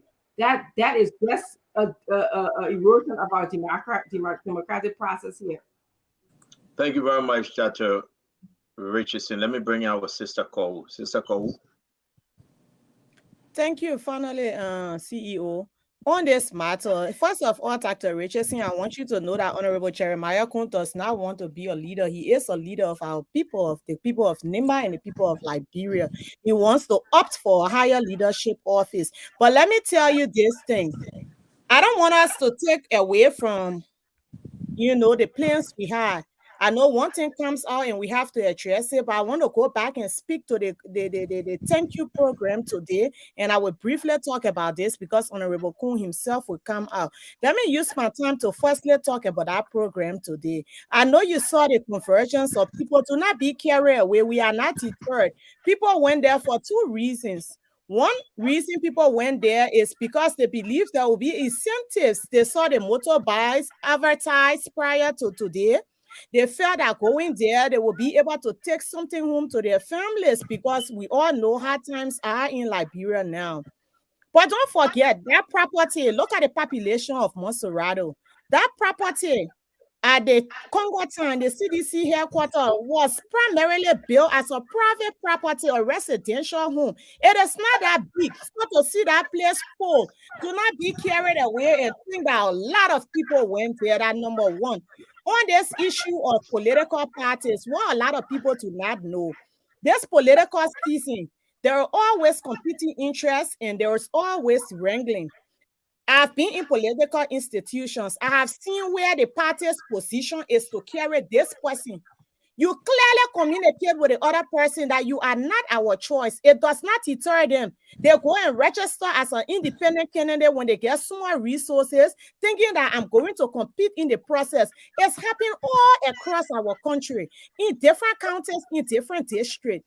I was on a party ticket before. I saw, even though the hierarchy told this person to not, you did not win the primary, the person said, I have my free will. So when you see in Lofa that Honorable Kotman still went ahead and registered himself, this is not a grand conspiracy against Honorable Steve Sako, whom I support, but it is the fight that he has his will. And candidates always feel that prior to the nomination period, I have invested in the process and I build 2-3 wells and I do things for the people. I don't want my money to go to waste. I believe the people can elect me too. It is not lack of leadership. You can only intervene so far and no further. But what is important here is to let our people know that Honorable Yeke Koluba has the unflinching support of the United Party. Honorable Jeremiah Koung is no doubt that the MDR was affiliated with the CDC before. I don't think his issue is only on someone's loyalty to the president. If he feels the way issues are being deliberated or the way a president, the office of the president has been approached was not something he liked. And he may have said before that I do not support you in this life. But these are different times. We're not in an alliance. So I don't believe that whatever he says still is bound until today. If he ever did when he was a representative, that is many years ago because he's been a senator for some time now. And now we are in this situation. I think that is null and void. I think that he supports the United Party campaign. He supports our alliances that we have here. He respects them. And he's going to be in that district with Honorable Koluba Yeke. Honorable, you know you come from the traditional background like us. There's certain things we're talking about. You are going to see the support of JMB in that district for you. You're going to see the support of Honorable Jeremiah in that district. You're going to see we got to call Jeremiah Koung. The man waiting for your call. Call him. We got to call Jeremiah Koung. Thank you, let people politically explore this situation. You enjoy our supporting district team. Thank you. Thank you. That is about you. You say we must talk behind close to. When we pray about calling, I didn't say you must talk behind close. I'm talking to you, I'm talking to you. My man, I'm talking to you. I said, my man, I'm talking to you, but let's go ahead. We'll be bringing Yeke on. Let's go to Fago. You want me to call Jeremiah Koung? You want me to call Jeremiah Koung, or you want to speak first? Which is which? Well, I ask you to call Jeremiah Koung, not to waste the Liberian time, getting late. Yeah. I mean, you want me to call Jeremiah Koung, or you want to speak back? Don't tell me how to run my show. This is not a show. You're not call Koung. But I won't get phone. Are you on the phone coming here? Yeah. A humble leader. He's even willing to be up for another hour, but call him. The Honorable Koung, how you doing, sir? I'm okay, Stanton. Yeah, the Honorable VSB to JNB. Yeke Koruba came on our show. He's extremely mad at you. He said that one of your son, we are putting your son picture up if he is your son, or one of your office staff. You said to Yeke Koruba that because you can cost the president, President George Manawia, I will put someone against you in the race. And this is the young man they call J.K. Son Yeke Seigua, if that's his name. You are asking him to run against Yeke because you do not want Yeke to be representative for district number 10. Honorable Jeremiah Koung, can you please speak to this? Thank you, Stanton. And let me say good evening to your panelists. The first thing I want to say is not true. At no point in time have I said to Yeke, I will make sure you will not be represented. Yeke must say I got no issue. We worked together for 3 years, and I can't remember here myself having inside Yeke calls me in law. When we in session, most time he gets angry on something, we're calling him, he will say in law. But here is it, Stanton. I got a group of young children. I normally bring young children around, live with me. Most of them graduate, some of them doing different stuff. There's a young boy who I met in Gambia 2009. And I took him. And when I came over here, I brought him. He lived with me, went to the university. He graduated, he moved on, married, he's doing his own stuff.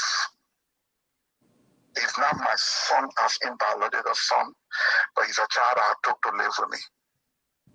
And so he's a man now, married and everything. He says he wanted to be represented. He even wanted to run on our party ticket, MDR, or the Unity Party. I don't know the party support Yeke. And because the party support Yeke, I would prefer if you can sit down, fine. But if you said you will run, you cannot run on our party ticket.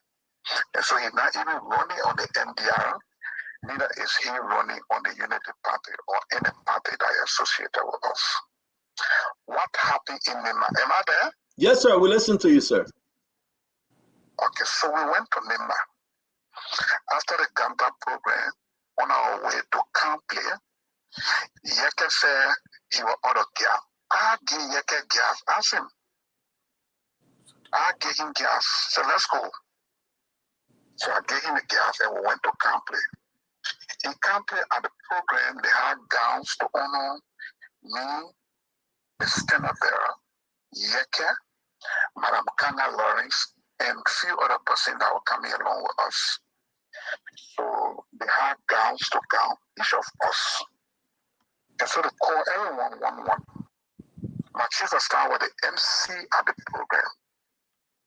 So they call Yeke, and Yeke received his gown. They called me and everybody. After that, the young man in question was there. Yeke, his name is Yeke. So the MC said, Yeke, this is your home. So you're not stranger here. You're not one of those who get honored here. We are honoring guests that came. That was all. When we came back to Ganda, sitting on the table, Yeke walked in and said, he didn't like the way things went today. Why they must say the young man was not honored because he's a Nima. He not in competition with anybody. He got angry. When he got angry, I said, oh, Yeke, sorry. You know, but to say, I said to him, I will fight him. Why am I fighting him for right here? I said, ain't come up. I won't be represented or what?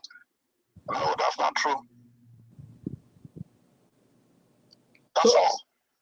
I've seen any other thing that happened. I've never been to a district before to go either for political rally. Zero. Honorable Koung. I've never had any confusion, so I don't know where he's taking our stuff from. Honorable Koung. So this is very important. This afternoon prior to the show, Yeke, he was very angry. He called me. And I couldn't deny Yeke because, you know what, this spoon talk for the Liberian people and everybody, for or against. Definitely. And Yeke came on the show and Yeke said what he had to say. We are showing photos of you and this Jaeger man. And we are showing his photo. He with you in the Spoon Studio. He with you at your home on another program. I told you there's somebody that live with me. I sent to school and everything. He has graduated. He on his own. He married. He married. Obviously, the plenty of children that follow me. Yeah, but if I support them, I can put them in my party ticket. Yeah, but I understand. We got a confusing way in which we support somebody and we had our hand. Like what happened in Lo-Fi right now with Steve Zago and Gallup Kotima. So why can you just be clear and say if that's your adopted son, honorable, if that's your adopted son, why can't you say, listen, the party, the people that are represented as the VSB, Karen Yeke, you my son, I'm asking you not to run. Why are you allowing him even to run as an independent? So it means that he's not listening to you? Stand on. Yes, sir. Stand on. Yes, sir. Look, the political thing is almost like a drugs. Even your mom and you can have misunderstanding. I remember there was an election, Jerry recently in phone campaign. 2 children ran in the election. Their mom tried everything in everyone part. They refused. The both of them got defeated, and right after the election, their mom died. Father and son can run. This is how dangerous this thing is. I've made my position clear. I stand by the decision of the Unity Party. Period. But don't you think, before we go to the panelists, Honorable Koung, don't you think it's a problem now for you and Jose Yeman Boaka? Because your son, regardless it's your adopted son, your son is turning, hold on now, hold on, Honorable. Honorable, before we go to the panelists, your son is turning against you and saying no. He will fight one of the strongest allies that you have. And you think it's right? You think Labrie would buy that explanation that he abandoned you, he left the home because of this? I should read next. I can read next and tell him to not reach out the man. Is that what you expect? No, that's not what I expect you to do. If you The best I could do was to call family meeting and talk. My man, look, lead a thing. We're going for the bigger one and this and that. Oh no, kid, you don't want me to go about the ticket fine. You don't want me to carry around you, okay. But I've been in the team, I've been in the long. He started yesterday. He started a long since before the team even came in a few months ago.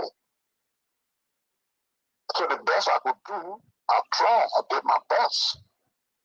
I could not do anything further than that. What matters is the Unity Party stand with Yeke and I'm a part of it. Let me bring in Dr. Richardson. Let me bring in Dr. Richardson and the rest of the panelists. Please allow us to ask questions, please. Dr. Richardson? So, Senator, in your conversation with your son, did he tell you why he was running against Yeke? Because that seems to be an important reason to run against somebody. Oh no, right now everybody won't be represented now. You got 73 seats for grab. I think almost 900 plus rates, passing rates for everybody won't be represented. My duty was to say to him, look, I know you say you started this thing ever since, but now that we have reached this point, can you let this go? So you know I can do it. So am I hearing you? I will not do it. So am I hearing you correctly that you have a son that you raised that told you that I just want to be represented? It doesn't matter my reasons. It doesn't matter if Yeke is doing well in the community, in his district or not, but your son so just you want to ask me what somebody else is thinking now. No, I'm asking you what you're thinking. I think the question should be, did you ask him to back off, saying you are a member of the Unity Party, running the Unity Party ticket as a vice president? So you want to tell me what kind of questions to ask you? I'm coming on, man. But if you ask me what somebody else is thinking, it's difficult for me to answer somebody's minds. I'm telling you that I've called him. We have meetings. We were many in the meeting. Friends and other people came. Can you lead this thing? No, I've gone too far. I cannot leave it. And I did all I could. And there's nothing I can do anymore. If I had the authority to write net to say, stop this man, he lived with me before, it's my son, he should not raise up, I would do that. But unfortunately, I don't have. What matter is where do I stand? And I think it's clear, I will stand with the Unity Party. So I'm not asking you to think for somebody else. What I am surprised at is that you raise someone, and you know, I expect that you have someone will have guidelines, and somebody came to you and say, "Oh, I just want to run because you know I want to run for representative because I just want to." You as a leader, as a son that you raised, who said, "Wait a minute, why would you want to run? Is there something that Yeke is not doing in his community that you can do better than him?" But you telling me that I want you to think. After all of that, so you want to know the detail, everything we say in the meeting. If you had the time, I can start the discussion. No, I want to question.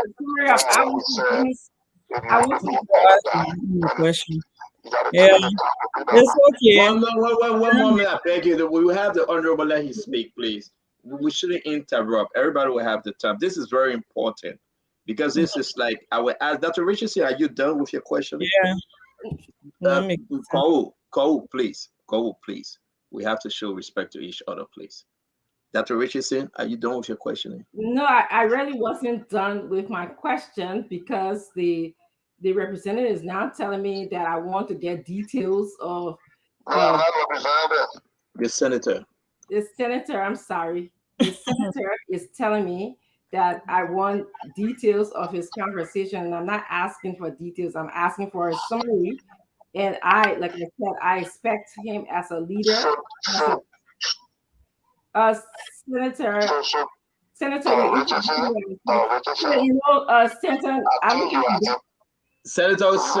can you hold on? Let Dr. Richardson finish. It's very important because she's from CPP. Let's give her the chance to ask her question. Thank you, sir. Go ahead, Dr. Richardson. I appreciate it. You know, when I speak that you don't speak, Senator, but so that we can have a clear kind of you know, conversation here. So you are saying that because he is your son, and because you had no control over whether he should run or not, that's why he's running as an independent candidate. And I'm asking you, did he tell you the reason why he was running? And you just said to me he didn't tell you the reason why he was running, or he said he wanted to be representative because everybody's running for representative.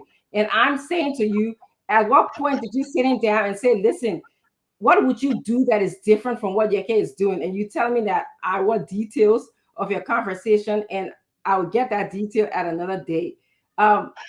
So, you know, to me, I don't want details of the conversation. I just expected that as your son, you would have asked for more tangible understanding of why he wanted to run. And that's all I have to say right now.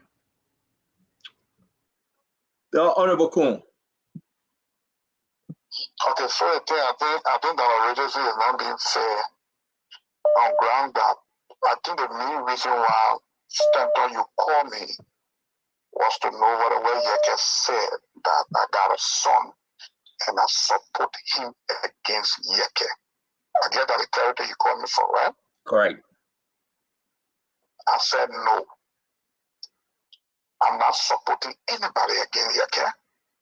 I stand with the position of the parties that came together and agreed that Yeke is the candidate that they will support. I stand with that. I even told you that in Ganta, the program we went to, that Yeke got angry from.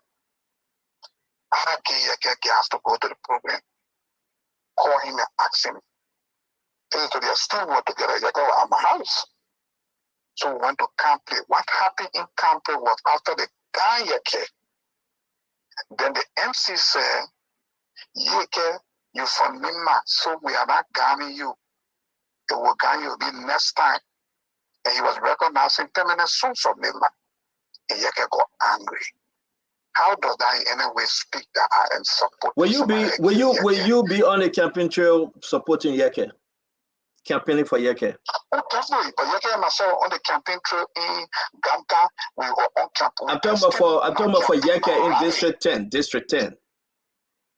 Stand on. I stand with anything the Unity Party Anybody the United Party. Does the young man still work? Does he still work for you?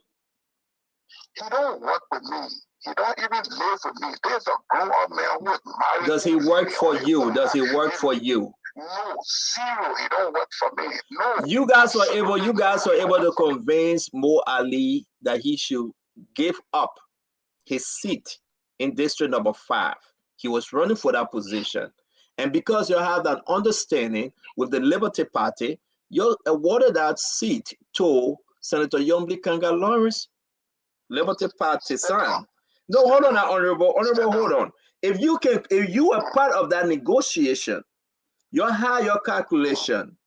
Lofa County Steve Zako, Yombli Kanga Grand Basso, part of the district in Moserado, Jane Bonnie, Maryland. You did all of that. Why you couldn't? Knowing very well you can support Joseph Yemapwaka. Do that for Yeke. He's your son. He worked for you. He grew up in your hand. Why will you tell us the story that he's not listening to you? It's kind of too confusing. We got our chat room going crazy, Honorable. Let me give you a graphical example.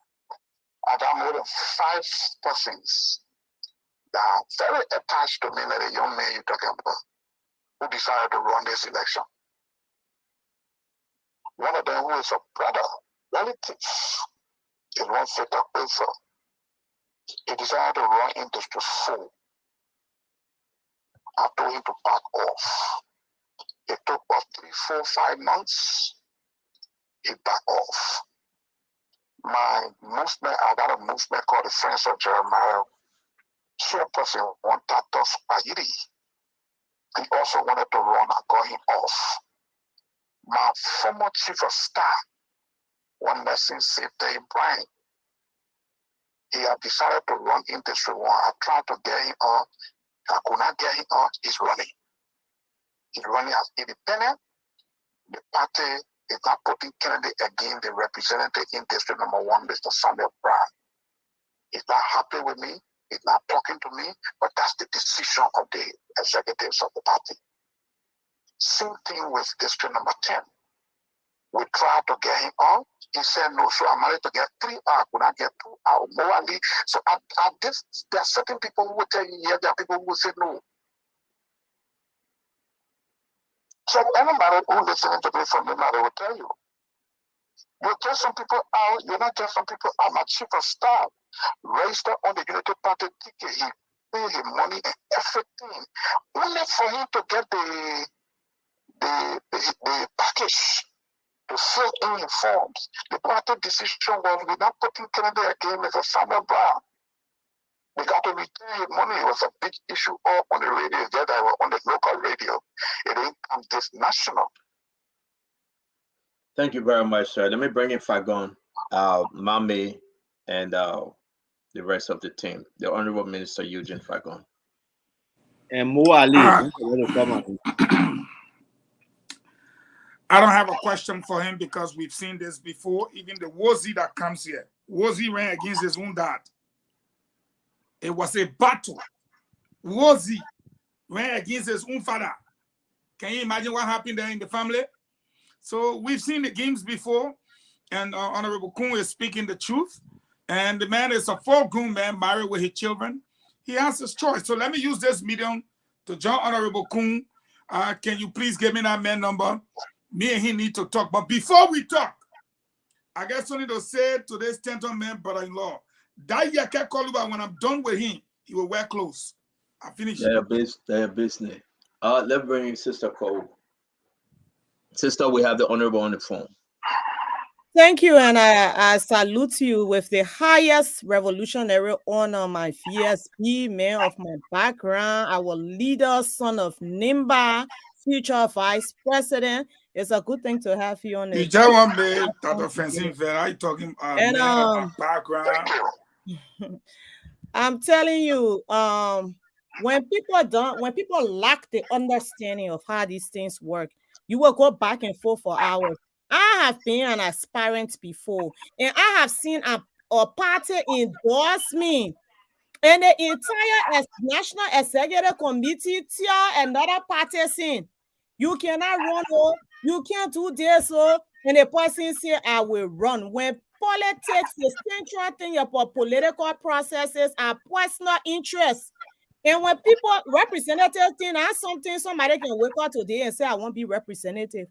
They usually start years ahead getting ready for the job.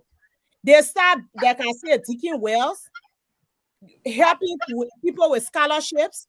So when it comes to that time and you tell them back up, it's a very difficult thing. The Honorable and myself, I had some conversations about other districts and other areas. These things are usual to our political process. But what is important is that our vice presidential candidate is astute, he is loyal, he's principle driven, and Honorable Yeke Koluba enjoys his unflinching support. He's an institutionalist. He supports the Unity Party or the collaboration candidate, which is Honorable Koluba Yeke. So I just want us to put this to rest. This young man, hopefully he will come around and understand that Honorable Yeke is the preferred candidate there. I don't even see why we're making this issue. I have had a lot of people tell me that Honorable Yeke, I left my district to go to his district to register. Honorable Yeke is going to win flat. Thank you. Everybody knows that. Well, on this note, why I'm here, I have the Honorable here. Honorable, I just want to thank you for your pre-victory in Nimba for delivering the county a successful tour, show in Ban, Kample, Ganta. I mean, you truly thank are you. Nimba, and thank you for rallying our people, and our people are with you. Thank you very much. Mame, can you come in if you have question? Yes, I do. I have no question. Yes, I do. My question is in twofold. One, Honorable Koung, do you believe Yeke performed in the District 10 that he deserved a re-election? After that, after you answer that, there is this theory, there's this thought that more people want to go to the legislature, and you technically alluded to that it appears like a drugs issue. More people want to go to the legislature because there is this fleet of free money. No one can audit them easily. They've not been audited. They take brown envelopes, they take bribes, they receive money through the budget for projects they implement and cannot account. There is corruption shadow there that from which people benefit and build mansions and buy cars. Do you believe that is the factor driving most of the people, including your son, that he wants to be representative at all costs? Those are my two questions. So let me say this to you. I believe that one of the biggest jobs in this country today, and because the economy is locked up, nothing much happening, everybody wants to be represented, because when you become representative, you will ride new cars for the first time in your life. People who have not ready new car before. Now, I'll give you a practical example of myself. When I got elected in 2011, the first thing I didn't reach the Capitol building one day until I got elected. Never have I gone to Capitol building before. We got elected, I didn't still reach there. On the first day I got there was the day we were electing the speaker. That was my first day on the grounds of the Capitol. I went with a different mind, because all my life I worked for myself. I know what it means to make $500. You got to sell almost 500 or 600 bags of cement or rice before you make $1,000. My first day, they gave me $8,000 with $2,225 for gas, and I asked, well,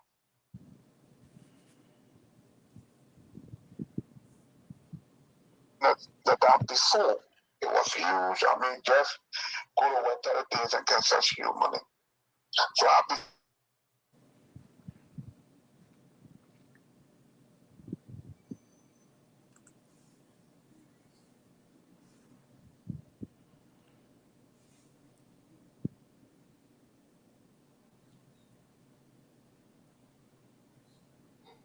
Why are the two hosts out?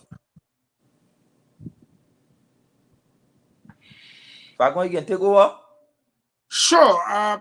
The hackers just booted them out. So Fagon, let me come in. why we try to get come in, because Mappa was the last one to speak. Come in, and then we'll go to Abdullah, and then we'll I will start up with Yeke issue. I wanted Honorable Koung to speak first before I speak on it. I remember one morning, right in Honorable Koung's living room, when Yeke was talking about him contesting. Me and Koung told him, Yeke is contesting. You cannot contest against Yeke. He responds to me, and Honorable Koung was, nobody can stop me from contesting. Right in front of Koung. No one can stop me from contesting. I will contest. I am not contesting on your party ticket. Mo, the Honorable is on. Sorry that we went off. Go ahead, Honorable Koung. Okay, so again, you interrupted me. What was it again? No, I think you answered that. What was the question? You answered the first question. The second question was, we'll just have to move on because of time. No, the second question was, do you think Yeke has done enough in his district to be re-elected? Yeah. Oh, yeah, I think so. If not, then the party will not endorse it. The United Party is a responsible party. All collaborating parties are very responsible. If you see them vetting a candidate and saying we will support this candidate, it means they have some explicit confidence in the candidate and what the candidate have done. Thank you very much, Honorable Koung. We got to leave you. Can I ask you, please? You want to ask a question, because we got to leave the honorable now. I want to bring in Sam. It will be fair for Sam to ask question. He's from the opposition. Sam, go ahead. Sam, ask your question real quick. All right. Thank you, CEO. Good evening, thank you. My question to you is, thank you, how do you feel nurturing somebody from childhood days, investing resources in him, educating him, and making him a man, and at the end of the day, he's disrespectful to you politically on the basis of political line, and since his disrespect to you, what is the current relationship between you and this individual that is in question? So the relationship we have, which is father and son relationship, nothing can destroy it till Christ comes. Politically, I have a verse that because I'm here, please leave it. He said no, he's running. That became a friend to Mo Ali and most of the people there around there. And you understand? A lot of people talk to him, not just my one. He made up his mind. He said he will win the election. He went to the election. He has invested in the election, and he went to it. At that point in these things, look, and that's why somebody said, if you don't understand these things, you don't know what is happening. If you rank Assembly 3-6, and I think 900% registered for it, it tells you what is happening. Honorable, thank you very much. 100% 73 will win and the rest will lose. So, Yeke and Maseka, no issue. We've had no argument or confusion before. For the record, Honorable, for the record, before you leave, was he ever a member of your party? This your son? Was he a member of your party ever? The NUDP MDR? Yes, sir. No, he's not a member. No, not a member of the party. No, he wanted to run on the party ticket. He wanted to run on the party ticket. Okay. 2017, he supported Joe Barker. I think he's a member of the Unity Party. I think so. 2017, I was in the MDR, and he's a member of the Unity Party. He supported Joe Barker. You check the 2017 campaign, you will see him all in that campaign. As much as I was on the other side in politics, he was on the other side. In the second round, I went away. I supported GMB in the second round, I went away. No, he's not a member of the MDR. I believe he's a member of the United Party. Thank you, Honorable Jeremiah Koung. It's good to have you as always. Have a wonderful evening, sir. Thank you. Yes, sir. All right, folks. We it's Now, 7:31. Yeah, go ahead. Go ahead, sir. Go ahead, Moali. Before you came back on, I was saying Honorable Koung and I spoke with Yeager right in Honorable Koung's living room. And I brought up that issue. Both Koung and I talked to him. His response was nothing will stop him from contesting. And to the question Dr. Richardson was asking, Dr. Richardson, when Honorable Koung came on the radio, the first things he said, one, he made clear that Yeager is a big man, he's married, living with his wife and his children. He does not have any authority to control Yeager's political decisions, like nobody else. So you can't be asking him what they discuss in their family discussion. I mean, I don't think many people will bring their family discussion to the public forum. But what is clear is that we all spoke with Yeager and Yeager refused. Number two, my issue in District 5 is completely different from Yeager's issue. If, for example, Yeager was intending to contest on the Unity Party's ticket and the UPC we gave him the all, Yeager could either choose to go independent, but he will not go on the UP ticket. It's the same thing in Lofa. We cannot control whether Honorable Kotimer will contest or not. But what we know is that the official and endorsement of the party is with Senator Steve Zago, and Senator Steve Zago is contesting on the UP's ticket. He is the UP's candidate. You can't stop Kotimer from contesting. This is a full-grown man, former senator, former rep, senatorial candidate, former superintendent, and all those kind of stuff. It is difficult to control people when they have harbored the political ambition.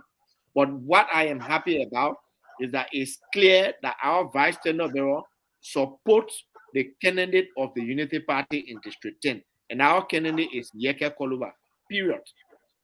Thank you very much, Honorable Mo Ali. Thanks to all our folks. We will be leaving you with this one. As we move away from this, so we discuss Unity Party and JMB. We were fed tonight. We discussed President George Mannen. We were fed tonight. I want to say everybody that is in our chat room, we are uploading these videos, the pictures and everything, because we want you to have access to them. Share it on your page for us to do this thing. We'll be discussing a little bit about Mr. Cummings because we do not have time. We have to be fair. Clarence Mobile will get to you tomorrow. Okay? We have to get to Clarence Mobile tomorrow. Today, I was privileged to I spoke to Dr. Manuba, and we had a wonderful conversation. And we will be bringing Dr. Manuba in on Friday by God's grace. Again, let me say this to everyone. This is the People's Network. This is Spoon Talk. I'll say this. Nobody will escape. You can even be Uncle Joe. If we have to discuss, you will discuss you. And we'll be respectful. So when people say, oh, you don't talk about the one, you talk about the one, no, we'll be fair. I received this clip today, folks, about Ben Nayure and Mr. Cummings. I will play a little bit of this clip and I will share it. Then tomorrow we'll finish it. You know, we give the people the information for them to run on because they talk about us. When we give them something, then at least they won't talk about us. They will not talk about Fagon. They will not talk about Mo Ali. They will not talk about Kowu. They won't talk about Abula, Dr. Richardson, Fadika, and Woolsey, and Stanton. Let me play this. Have you ever received this? You guys, if you know about this clip, fine. If not, let me just play a little bit. And let me tell you something. The whole myth about the man with money are so hard. Yeah? Because the man told me when we went to that meeting to Joe Porter House, night before the last, you know, he said he doesn't want to put out any candidate because he doesn't have money. I tried to plead with him to stay. He said, look, Banana, I'm going to work to make some money. I got 2 board meetings. Each of them will give me $25,000. I need money to come home with. Then I asked him, man, what happened to all the money they say you got? He said, no, you in the corporate sector. Okay, they say you got shares in Lone Star. Your shares worth $100,000. Does it mean you got money? I said no. But you talk to Lafiku. Lafiku will tell you the money they man lying. He ain't got no money. He ain't got no money. He ain't got no money. But look, you my son. You know you want to do what you gonna do. It's up to you. But as your father, it's my duty to warn you. All right. And I want to talk to you also about this senatorial thing, so you might find me no more here. So we leave you with that. We got other clips that we'll be bringing up. The issue about Mr. Cummings having millions of dollars. And everybody needs to say, oh, that's not true, that's not true. But you just heard from Ben Nayure, from the ALP. Ben Nayure said the man has no money and the money issue is a lie. I'm going to throw this in our chat room, and I wish you in the chat room. I want you to listen to it. I want you to share it. If you have not seen it or heard it before, please do. Enjoy it. And I'm going to add other clips that we cannot show due to time tonight, because we got to come back late night with the Spoon, that we can open the phone line and talk to our people late night on Spoon. Okay? You heard what Ben Nayure said. As you do your closing, make it part of your closing, and tomorrow we'll discuss it. I will bring in Honorable Fagon first, then I will bring him last. There's a reason why I'm doing this. Honorable Fagon. You lie, but God told you run away and say you will bring me. He passed over me all day today. Are you watching the show? I watching the show. And I'm today. There's that reliable 360. I watched the show. I went to you. You said you bring Honorable Koung in. That's what you said. Because now if we get the right people then to go and talk, one more wave our time for opinions. But my play bad. You want me to play again? Whatever. You just said you have opinions here today. You just made me say that I could have been looking for my radiator. You were funny. You wasted my time the whole day. Your radiator boy, you cannot move me. Go ahead, talk. But Joe, we had to tell us that no president has paid more house than him. He said, I mean, go ahead, talk about the clip. The man get money, he get money. In Sastan. We have another clip that John will say he get the largest farm in Grand Crew that feeding all the Southeasterners. We'll play that tomorrow. The man said he food feed all the Southeasterners. But remember, I talk about the man clip. Don't go to Joe. I want to talk. Say your passport. Then hurry up, man. I heard the man say, hey, no president in the history of this country have paid more houses than me. That's smart thing they pay in Sastan.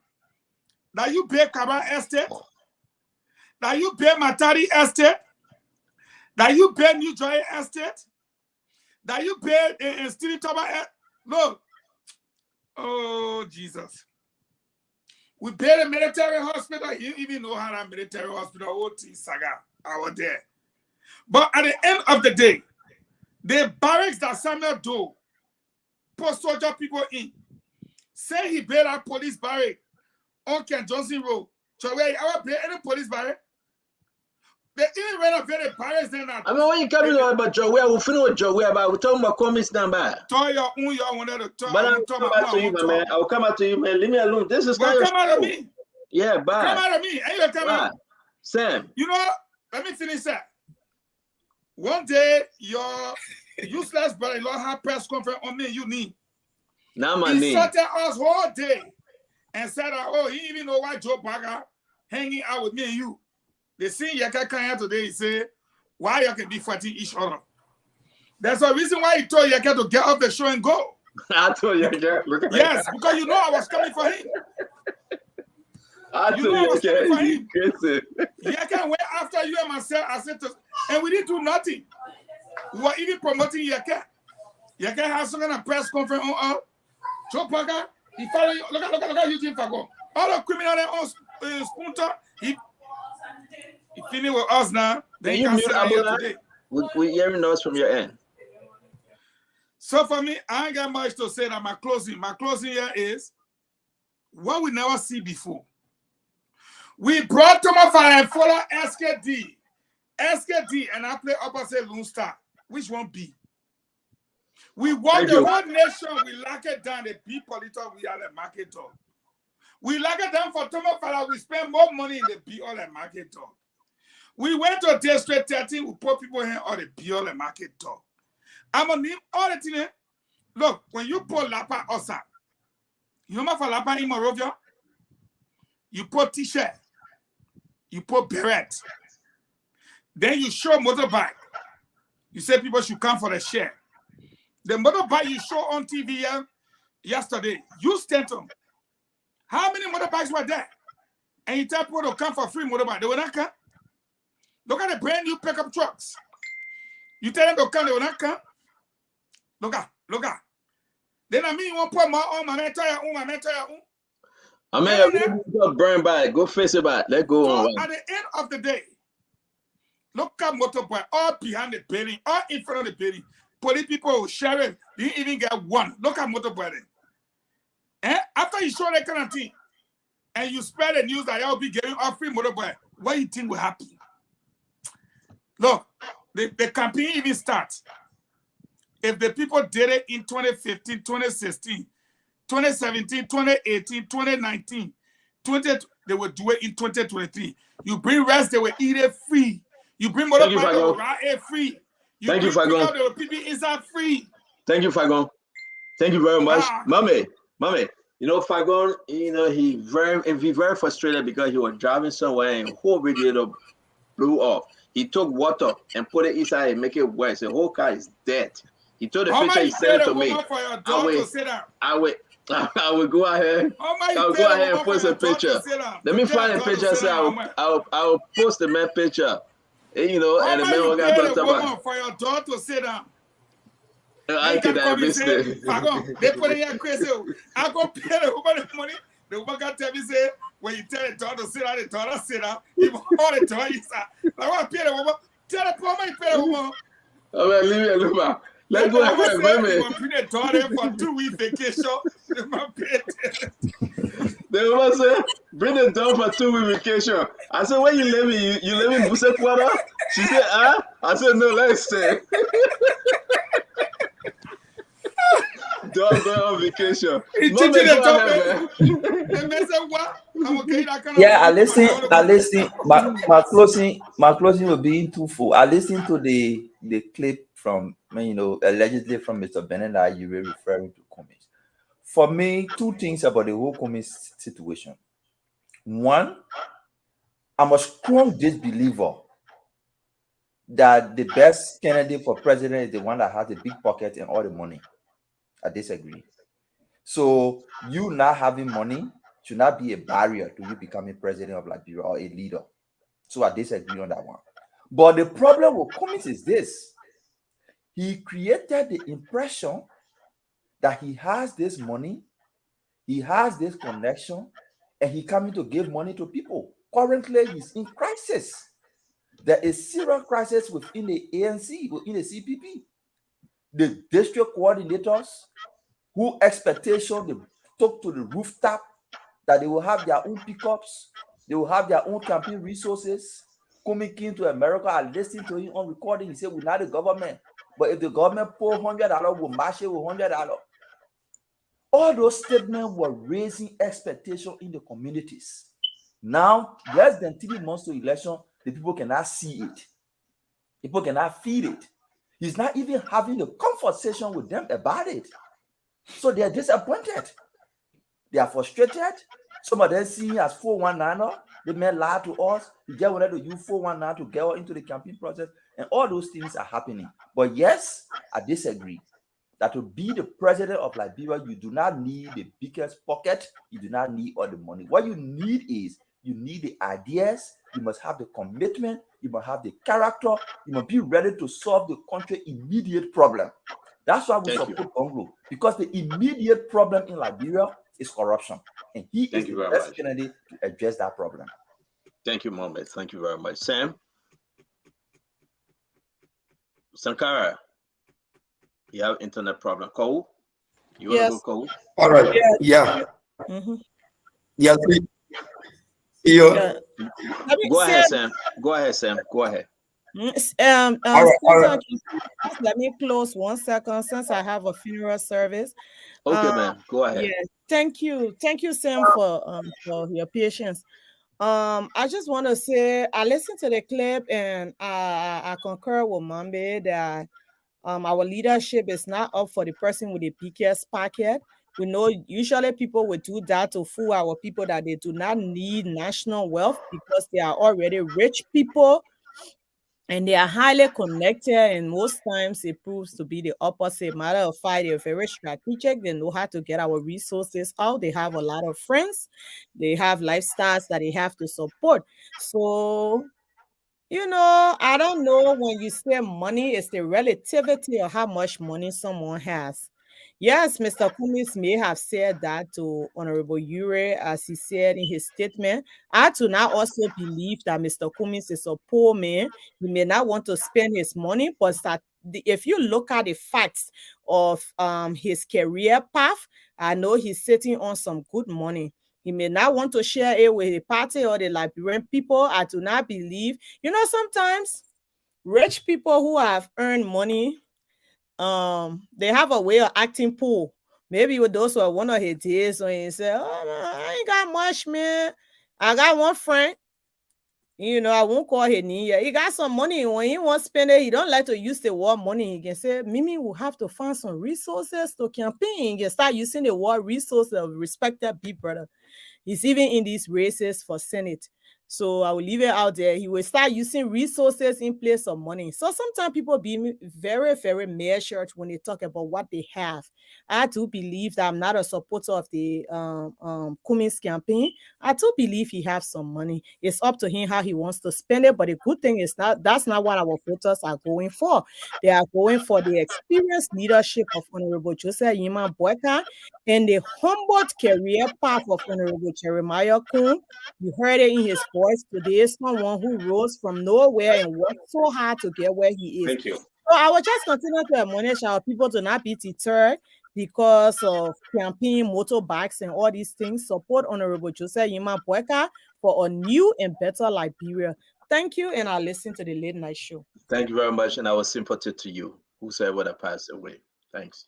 Sankara, then Mo Ali will take us home. All right, thank you, CEO. And I may appreciate all of our listeners for listening tonight, and we will always make it our way to be here. But CEO, I think I love the last discussion that you just brought to the fold, that is the Jeremiah Koung saga with regards to supporting somebody against a unity party support based candidate.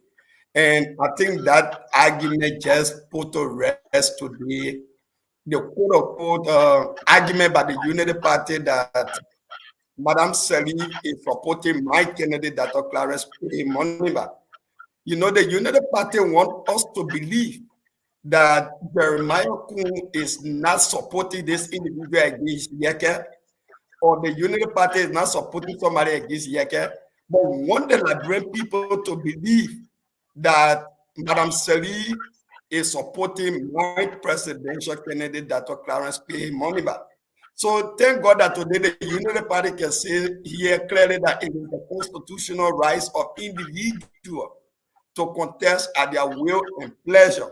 So I think as of today, I think that debate has surely done, because they have said it is the constitutional right of every individual to contest that. And we can clearly say that Manaseli cannot support me, is not supporting us or cannot control us. And lastly, to the people of Liberia, today the thank you program by the CDC clearly demonstrates the kind of a living condition you have been into. And that is the reason why when you look 5 years down the line, you know the kind of a life you keep and the kind of a life you are living. And that's what we are projecting, a young man who understands the body politics of our country for the last 15 years, working at top government positions. You cannot get any single thing against him. There is no one individual with all of the researchers in the country. Nobody can tell you that Dr. Clarence P. Moniba was involved into corruption, was involved into this negatively. But this is a young man that superseded infrastructure development of our country.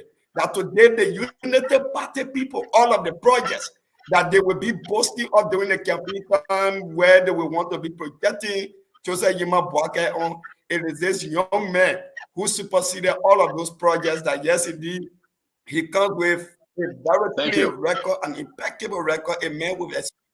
And that's why we are telling the Liberian people these elections must not just be about how long you've been into the politics of the country, but what quality do you bring to the table that can transform the living condition of our people. Thank you very much, and thanks for the opportunity. Thank you, Sankara. Sankara, you ever worked for the Thomas Fala election? Have you ever worked for Thomas Fala? Yeah, I'm a former staffer of Thomas P. Fala. Okay, all right, thank you. I just asked it because someone Yeah, sent when me the you won the information. election, 2011, yeah, 2011. No, it's okay. Somebody just sent me the In information. I'm not trying to say anything. I will keep that for Fagon more. They just sent me that information. Go ahead, Mo Ali. Thank you. I'm not going to go into that thing of Moniva presided over the development of Liberia. As a matter of fact, the only Moniva people know in Liberia is the late Vice President Harry Fumba Moniva. So we will not dignify campaign talks. And also on the issue of the gossip that was recorded, I'm going to say this very clearly. Even until I became a victim of illegal, illicit recording, I detest people recording people in conversations. When you want to record someone, tell them, I'm recording you. Everybody in life can have some sort of backdoor conversations. And this thing that has brewed up in our country, that every time you're having conversation with somebody on the phone, you record the person with a sinister motive. I detest it. Whether Mr. Uri likes me or not, I don't support anybody recording anybody. It erodes the confidence. It makes people afraid now to even talk to their friends. Oh, yeah. Oh, yeah. Nobody feels comfortable. Nobody feels comfortable again to even talk to their friends. And especially talking to the person they did, yeah. They're recording you. Every time you talk to somebody, they record. Why do you want to record someone always? Mr. Ure doesn't speak to me, but I don't back anybody recording him and then put it out there. This is bad for our politics. If everybody are recording everybody, you will not have the big spy organizations, the CIA, the KGB, the whatever. This must stop. And so whether Mr. Cummings has money or not, Mr. Cummings will determine how he will raise funds for his campaign. I am concerned with how the Unity Party will raise funds for its campaign. I am concerned about how the CDC has looted the coffers of Liberia to buy more than 2,000 motorbikes. When police officers who are presiding over the security of the state internally cannot afford a motorbike, when police don't have motorbike, the CDC is displaying more than 2,000 motorbikes. When DEA officers do not have money to buy motorbikes and vehicles and transportation to go after drug dealers, the CDC is displaying more than 200 pickup trucks. That is what concerns me today. You call rally, you display more than 2,000 motorbikes. You have more than 40,000 motorbike riders in Liberia. Don't you think they will come there to be one of the lucky ones to get some of these bikes? So if the country does not have money to buy cars for police, if the country does not have money to buy motorbikes for DEA officers, if the country does not have money to buy cars and motorbikes for border patrol officers, where is the CDC getting millions of dollars from to buy more than 2,000-3,000 motorbikes to display? Where is the CDC getting money from to buy more than 200-300 pickups to display all over the place? Are they manufacturing money? Are they producing money in the CDC headquarters? Thank you, Mom. Thank you. Mo Adi, thank you very much. Sankara, thank you. My question to you, because someone sent it to me that you work for Thomas Fala, and thank you for answering that question. Now they're saying that you are Thomas Fala agent to Clarence Motorbike, but you can clarify it more, like Johnny did. I will have baby. You know, folks are bad. You know, yeah, come on, man. I want to say, listen, it's very important. It's very. See what why it is that Tony Thomas Fala to now win the senatorial seat. Okay, so that's okay. It's very important for us to close the show. You know, don't forget we'll open the phone line to talk to you tonight. It's late night on Spoon. Imagine all of this conversation is in our chat room, and we want to get your view tonight. You just tell us how you feel. You know, let me play this 2 second clip real quick. I know Mo Adi want to run Mo Adi 1 second. Mame, you know, you do not like this, but you know it's politics though. Everything will come on. And you know, just brush it up and move. But this is deep. And let me tell you something. You who miss about a man with money are so hard. Yeah? Because the man told me when we went to that meeting to Joe Porter House, yeah, night before the last, huh? You know, he said he doesn't want to put out any candidate because he doesn't have money. I tried to plead with him to stay. He said, look, Banana, I'm going to work to make some money. I got 2 board meetings. Each of them will give me $25,000. I need money to come home with. Then I asked him, oh, man, what happened to all the money they say you got? He said, Banana, you in the corporate sector. Okay, they say you got shares and loans. Your shares worth $100,000. Does it mean you got money? I said, no. But you talk to Laughing Bull. Laughing Bull will tell you the money they man lying. He ain't got no money. He ain't got no money. He ain't got no money. But look, you my son, you know you want to do what you gonna do, it's up to you. But as your father, it's my duty to warn you. All right. And I want to talk to you also about this senatorial thing, so you might find me no more here. There you have it. We want to say thank you, folks, for joining us. Nelson, can you come back on the show? I believe Bo Ali stay eating. We want to say thanks to Dr. Richardson. Thanks to Honorable Yeke Koruba. Thanks to Eugene Lame Fagon. Abula, we say thank you. Our friend and brother Sankara, thank you very much. To the producer in studio and every one of you, go home with something today and come back. In the next few hours, we'll be back 9 p.m. Eastern Time, USA, 1 a.m. Liberian time to take your calls, your question, that you be free to make your own statement. It will be Nelson and I. We will be here discussing the country issue. Everything you heard on the show today, I want you to come and participate. Till we meet again, may God bless you. May God keep you. May God bless our dear country, Republic of Liberia. Have a blessed evening. Thank you very much. Nelson, thank you. Sankara, thank you. Nelson, see you later, yeah? Grab something to eat? Okay, sir. Yes, sir. Yeah. Well, folks, that's how we like to wrap up on this edition of the program Spoon Talk. We want to say thanks to all of you out there for being here with us. Thanks for making your contributions in the comment section. Thanks for staying here with us. Of course, as you heard right from the CEO, we will be back.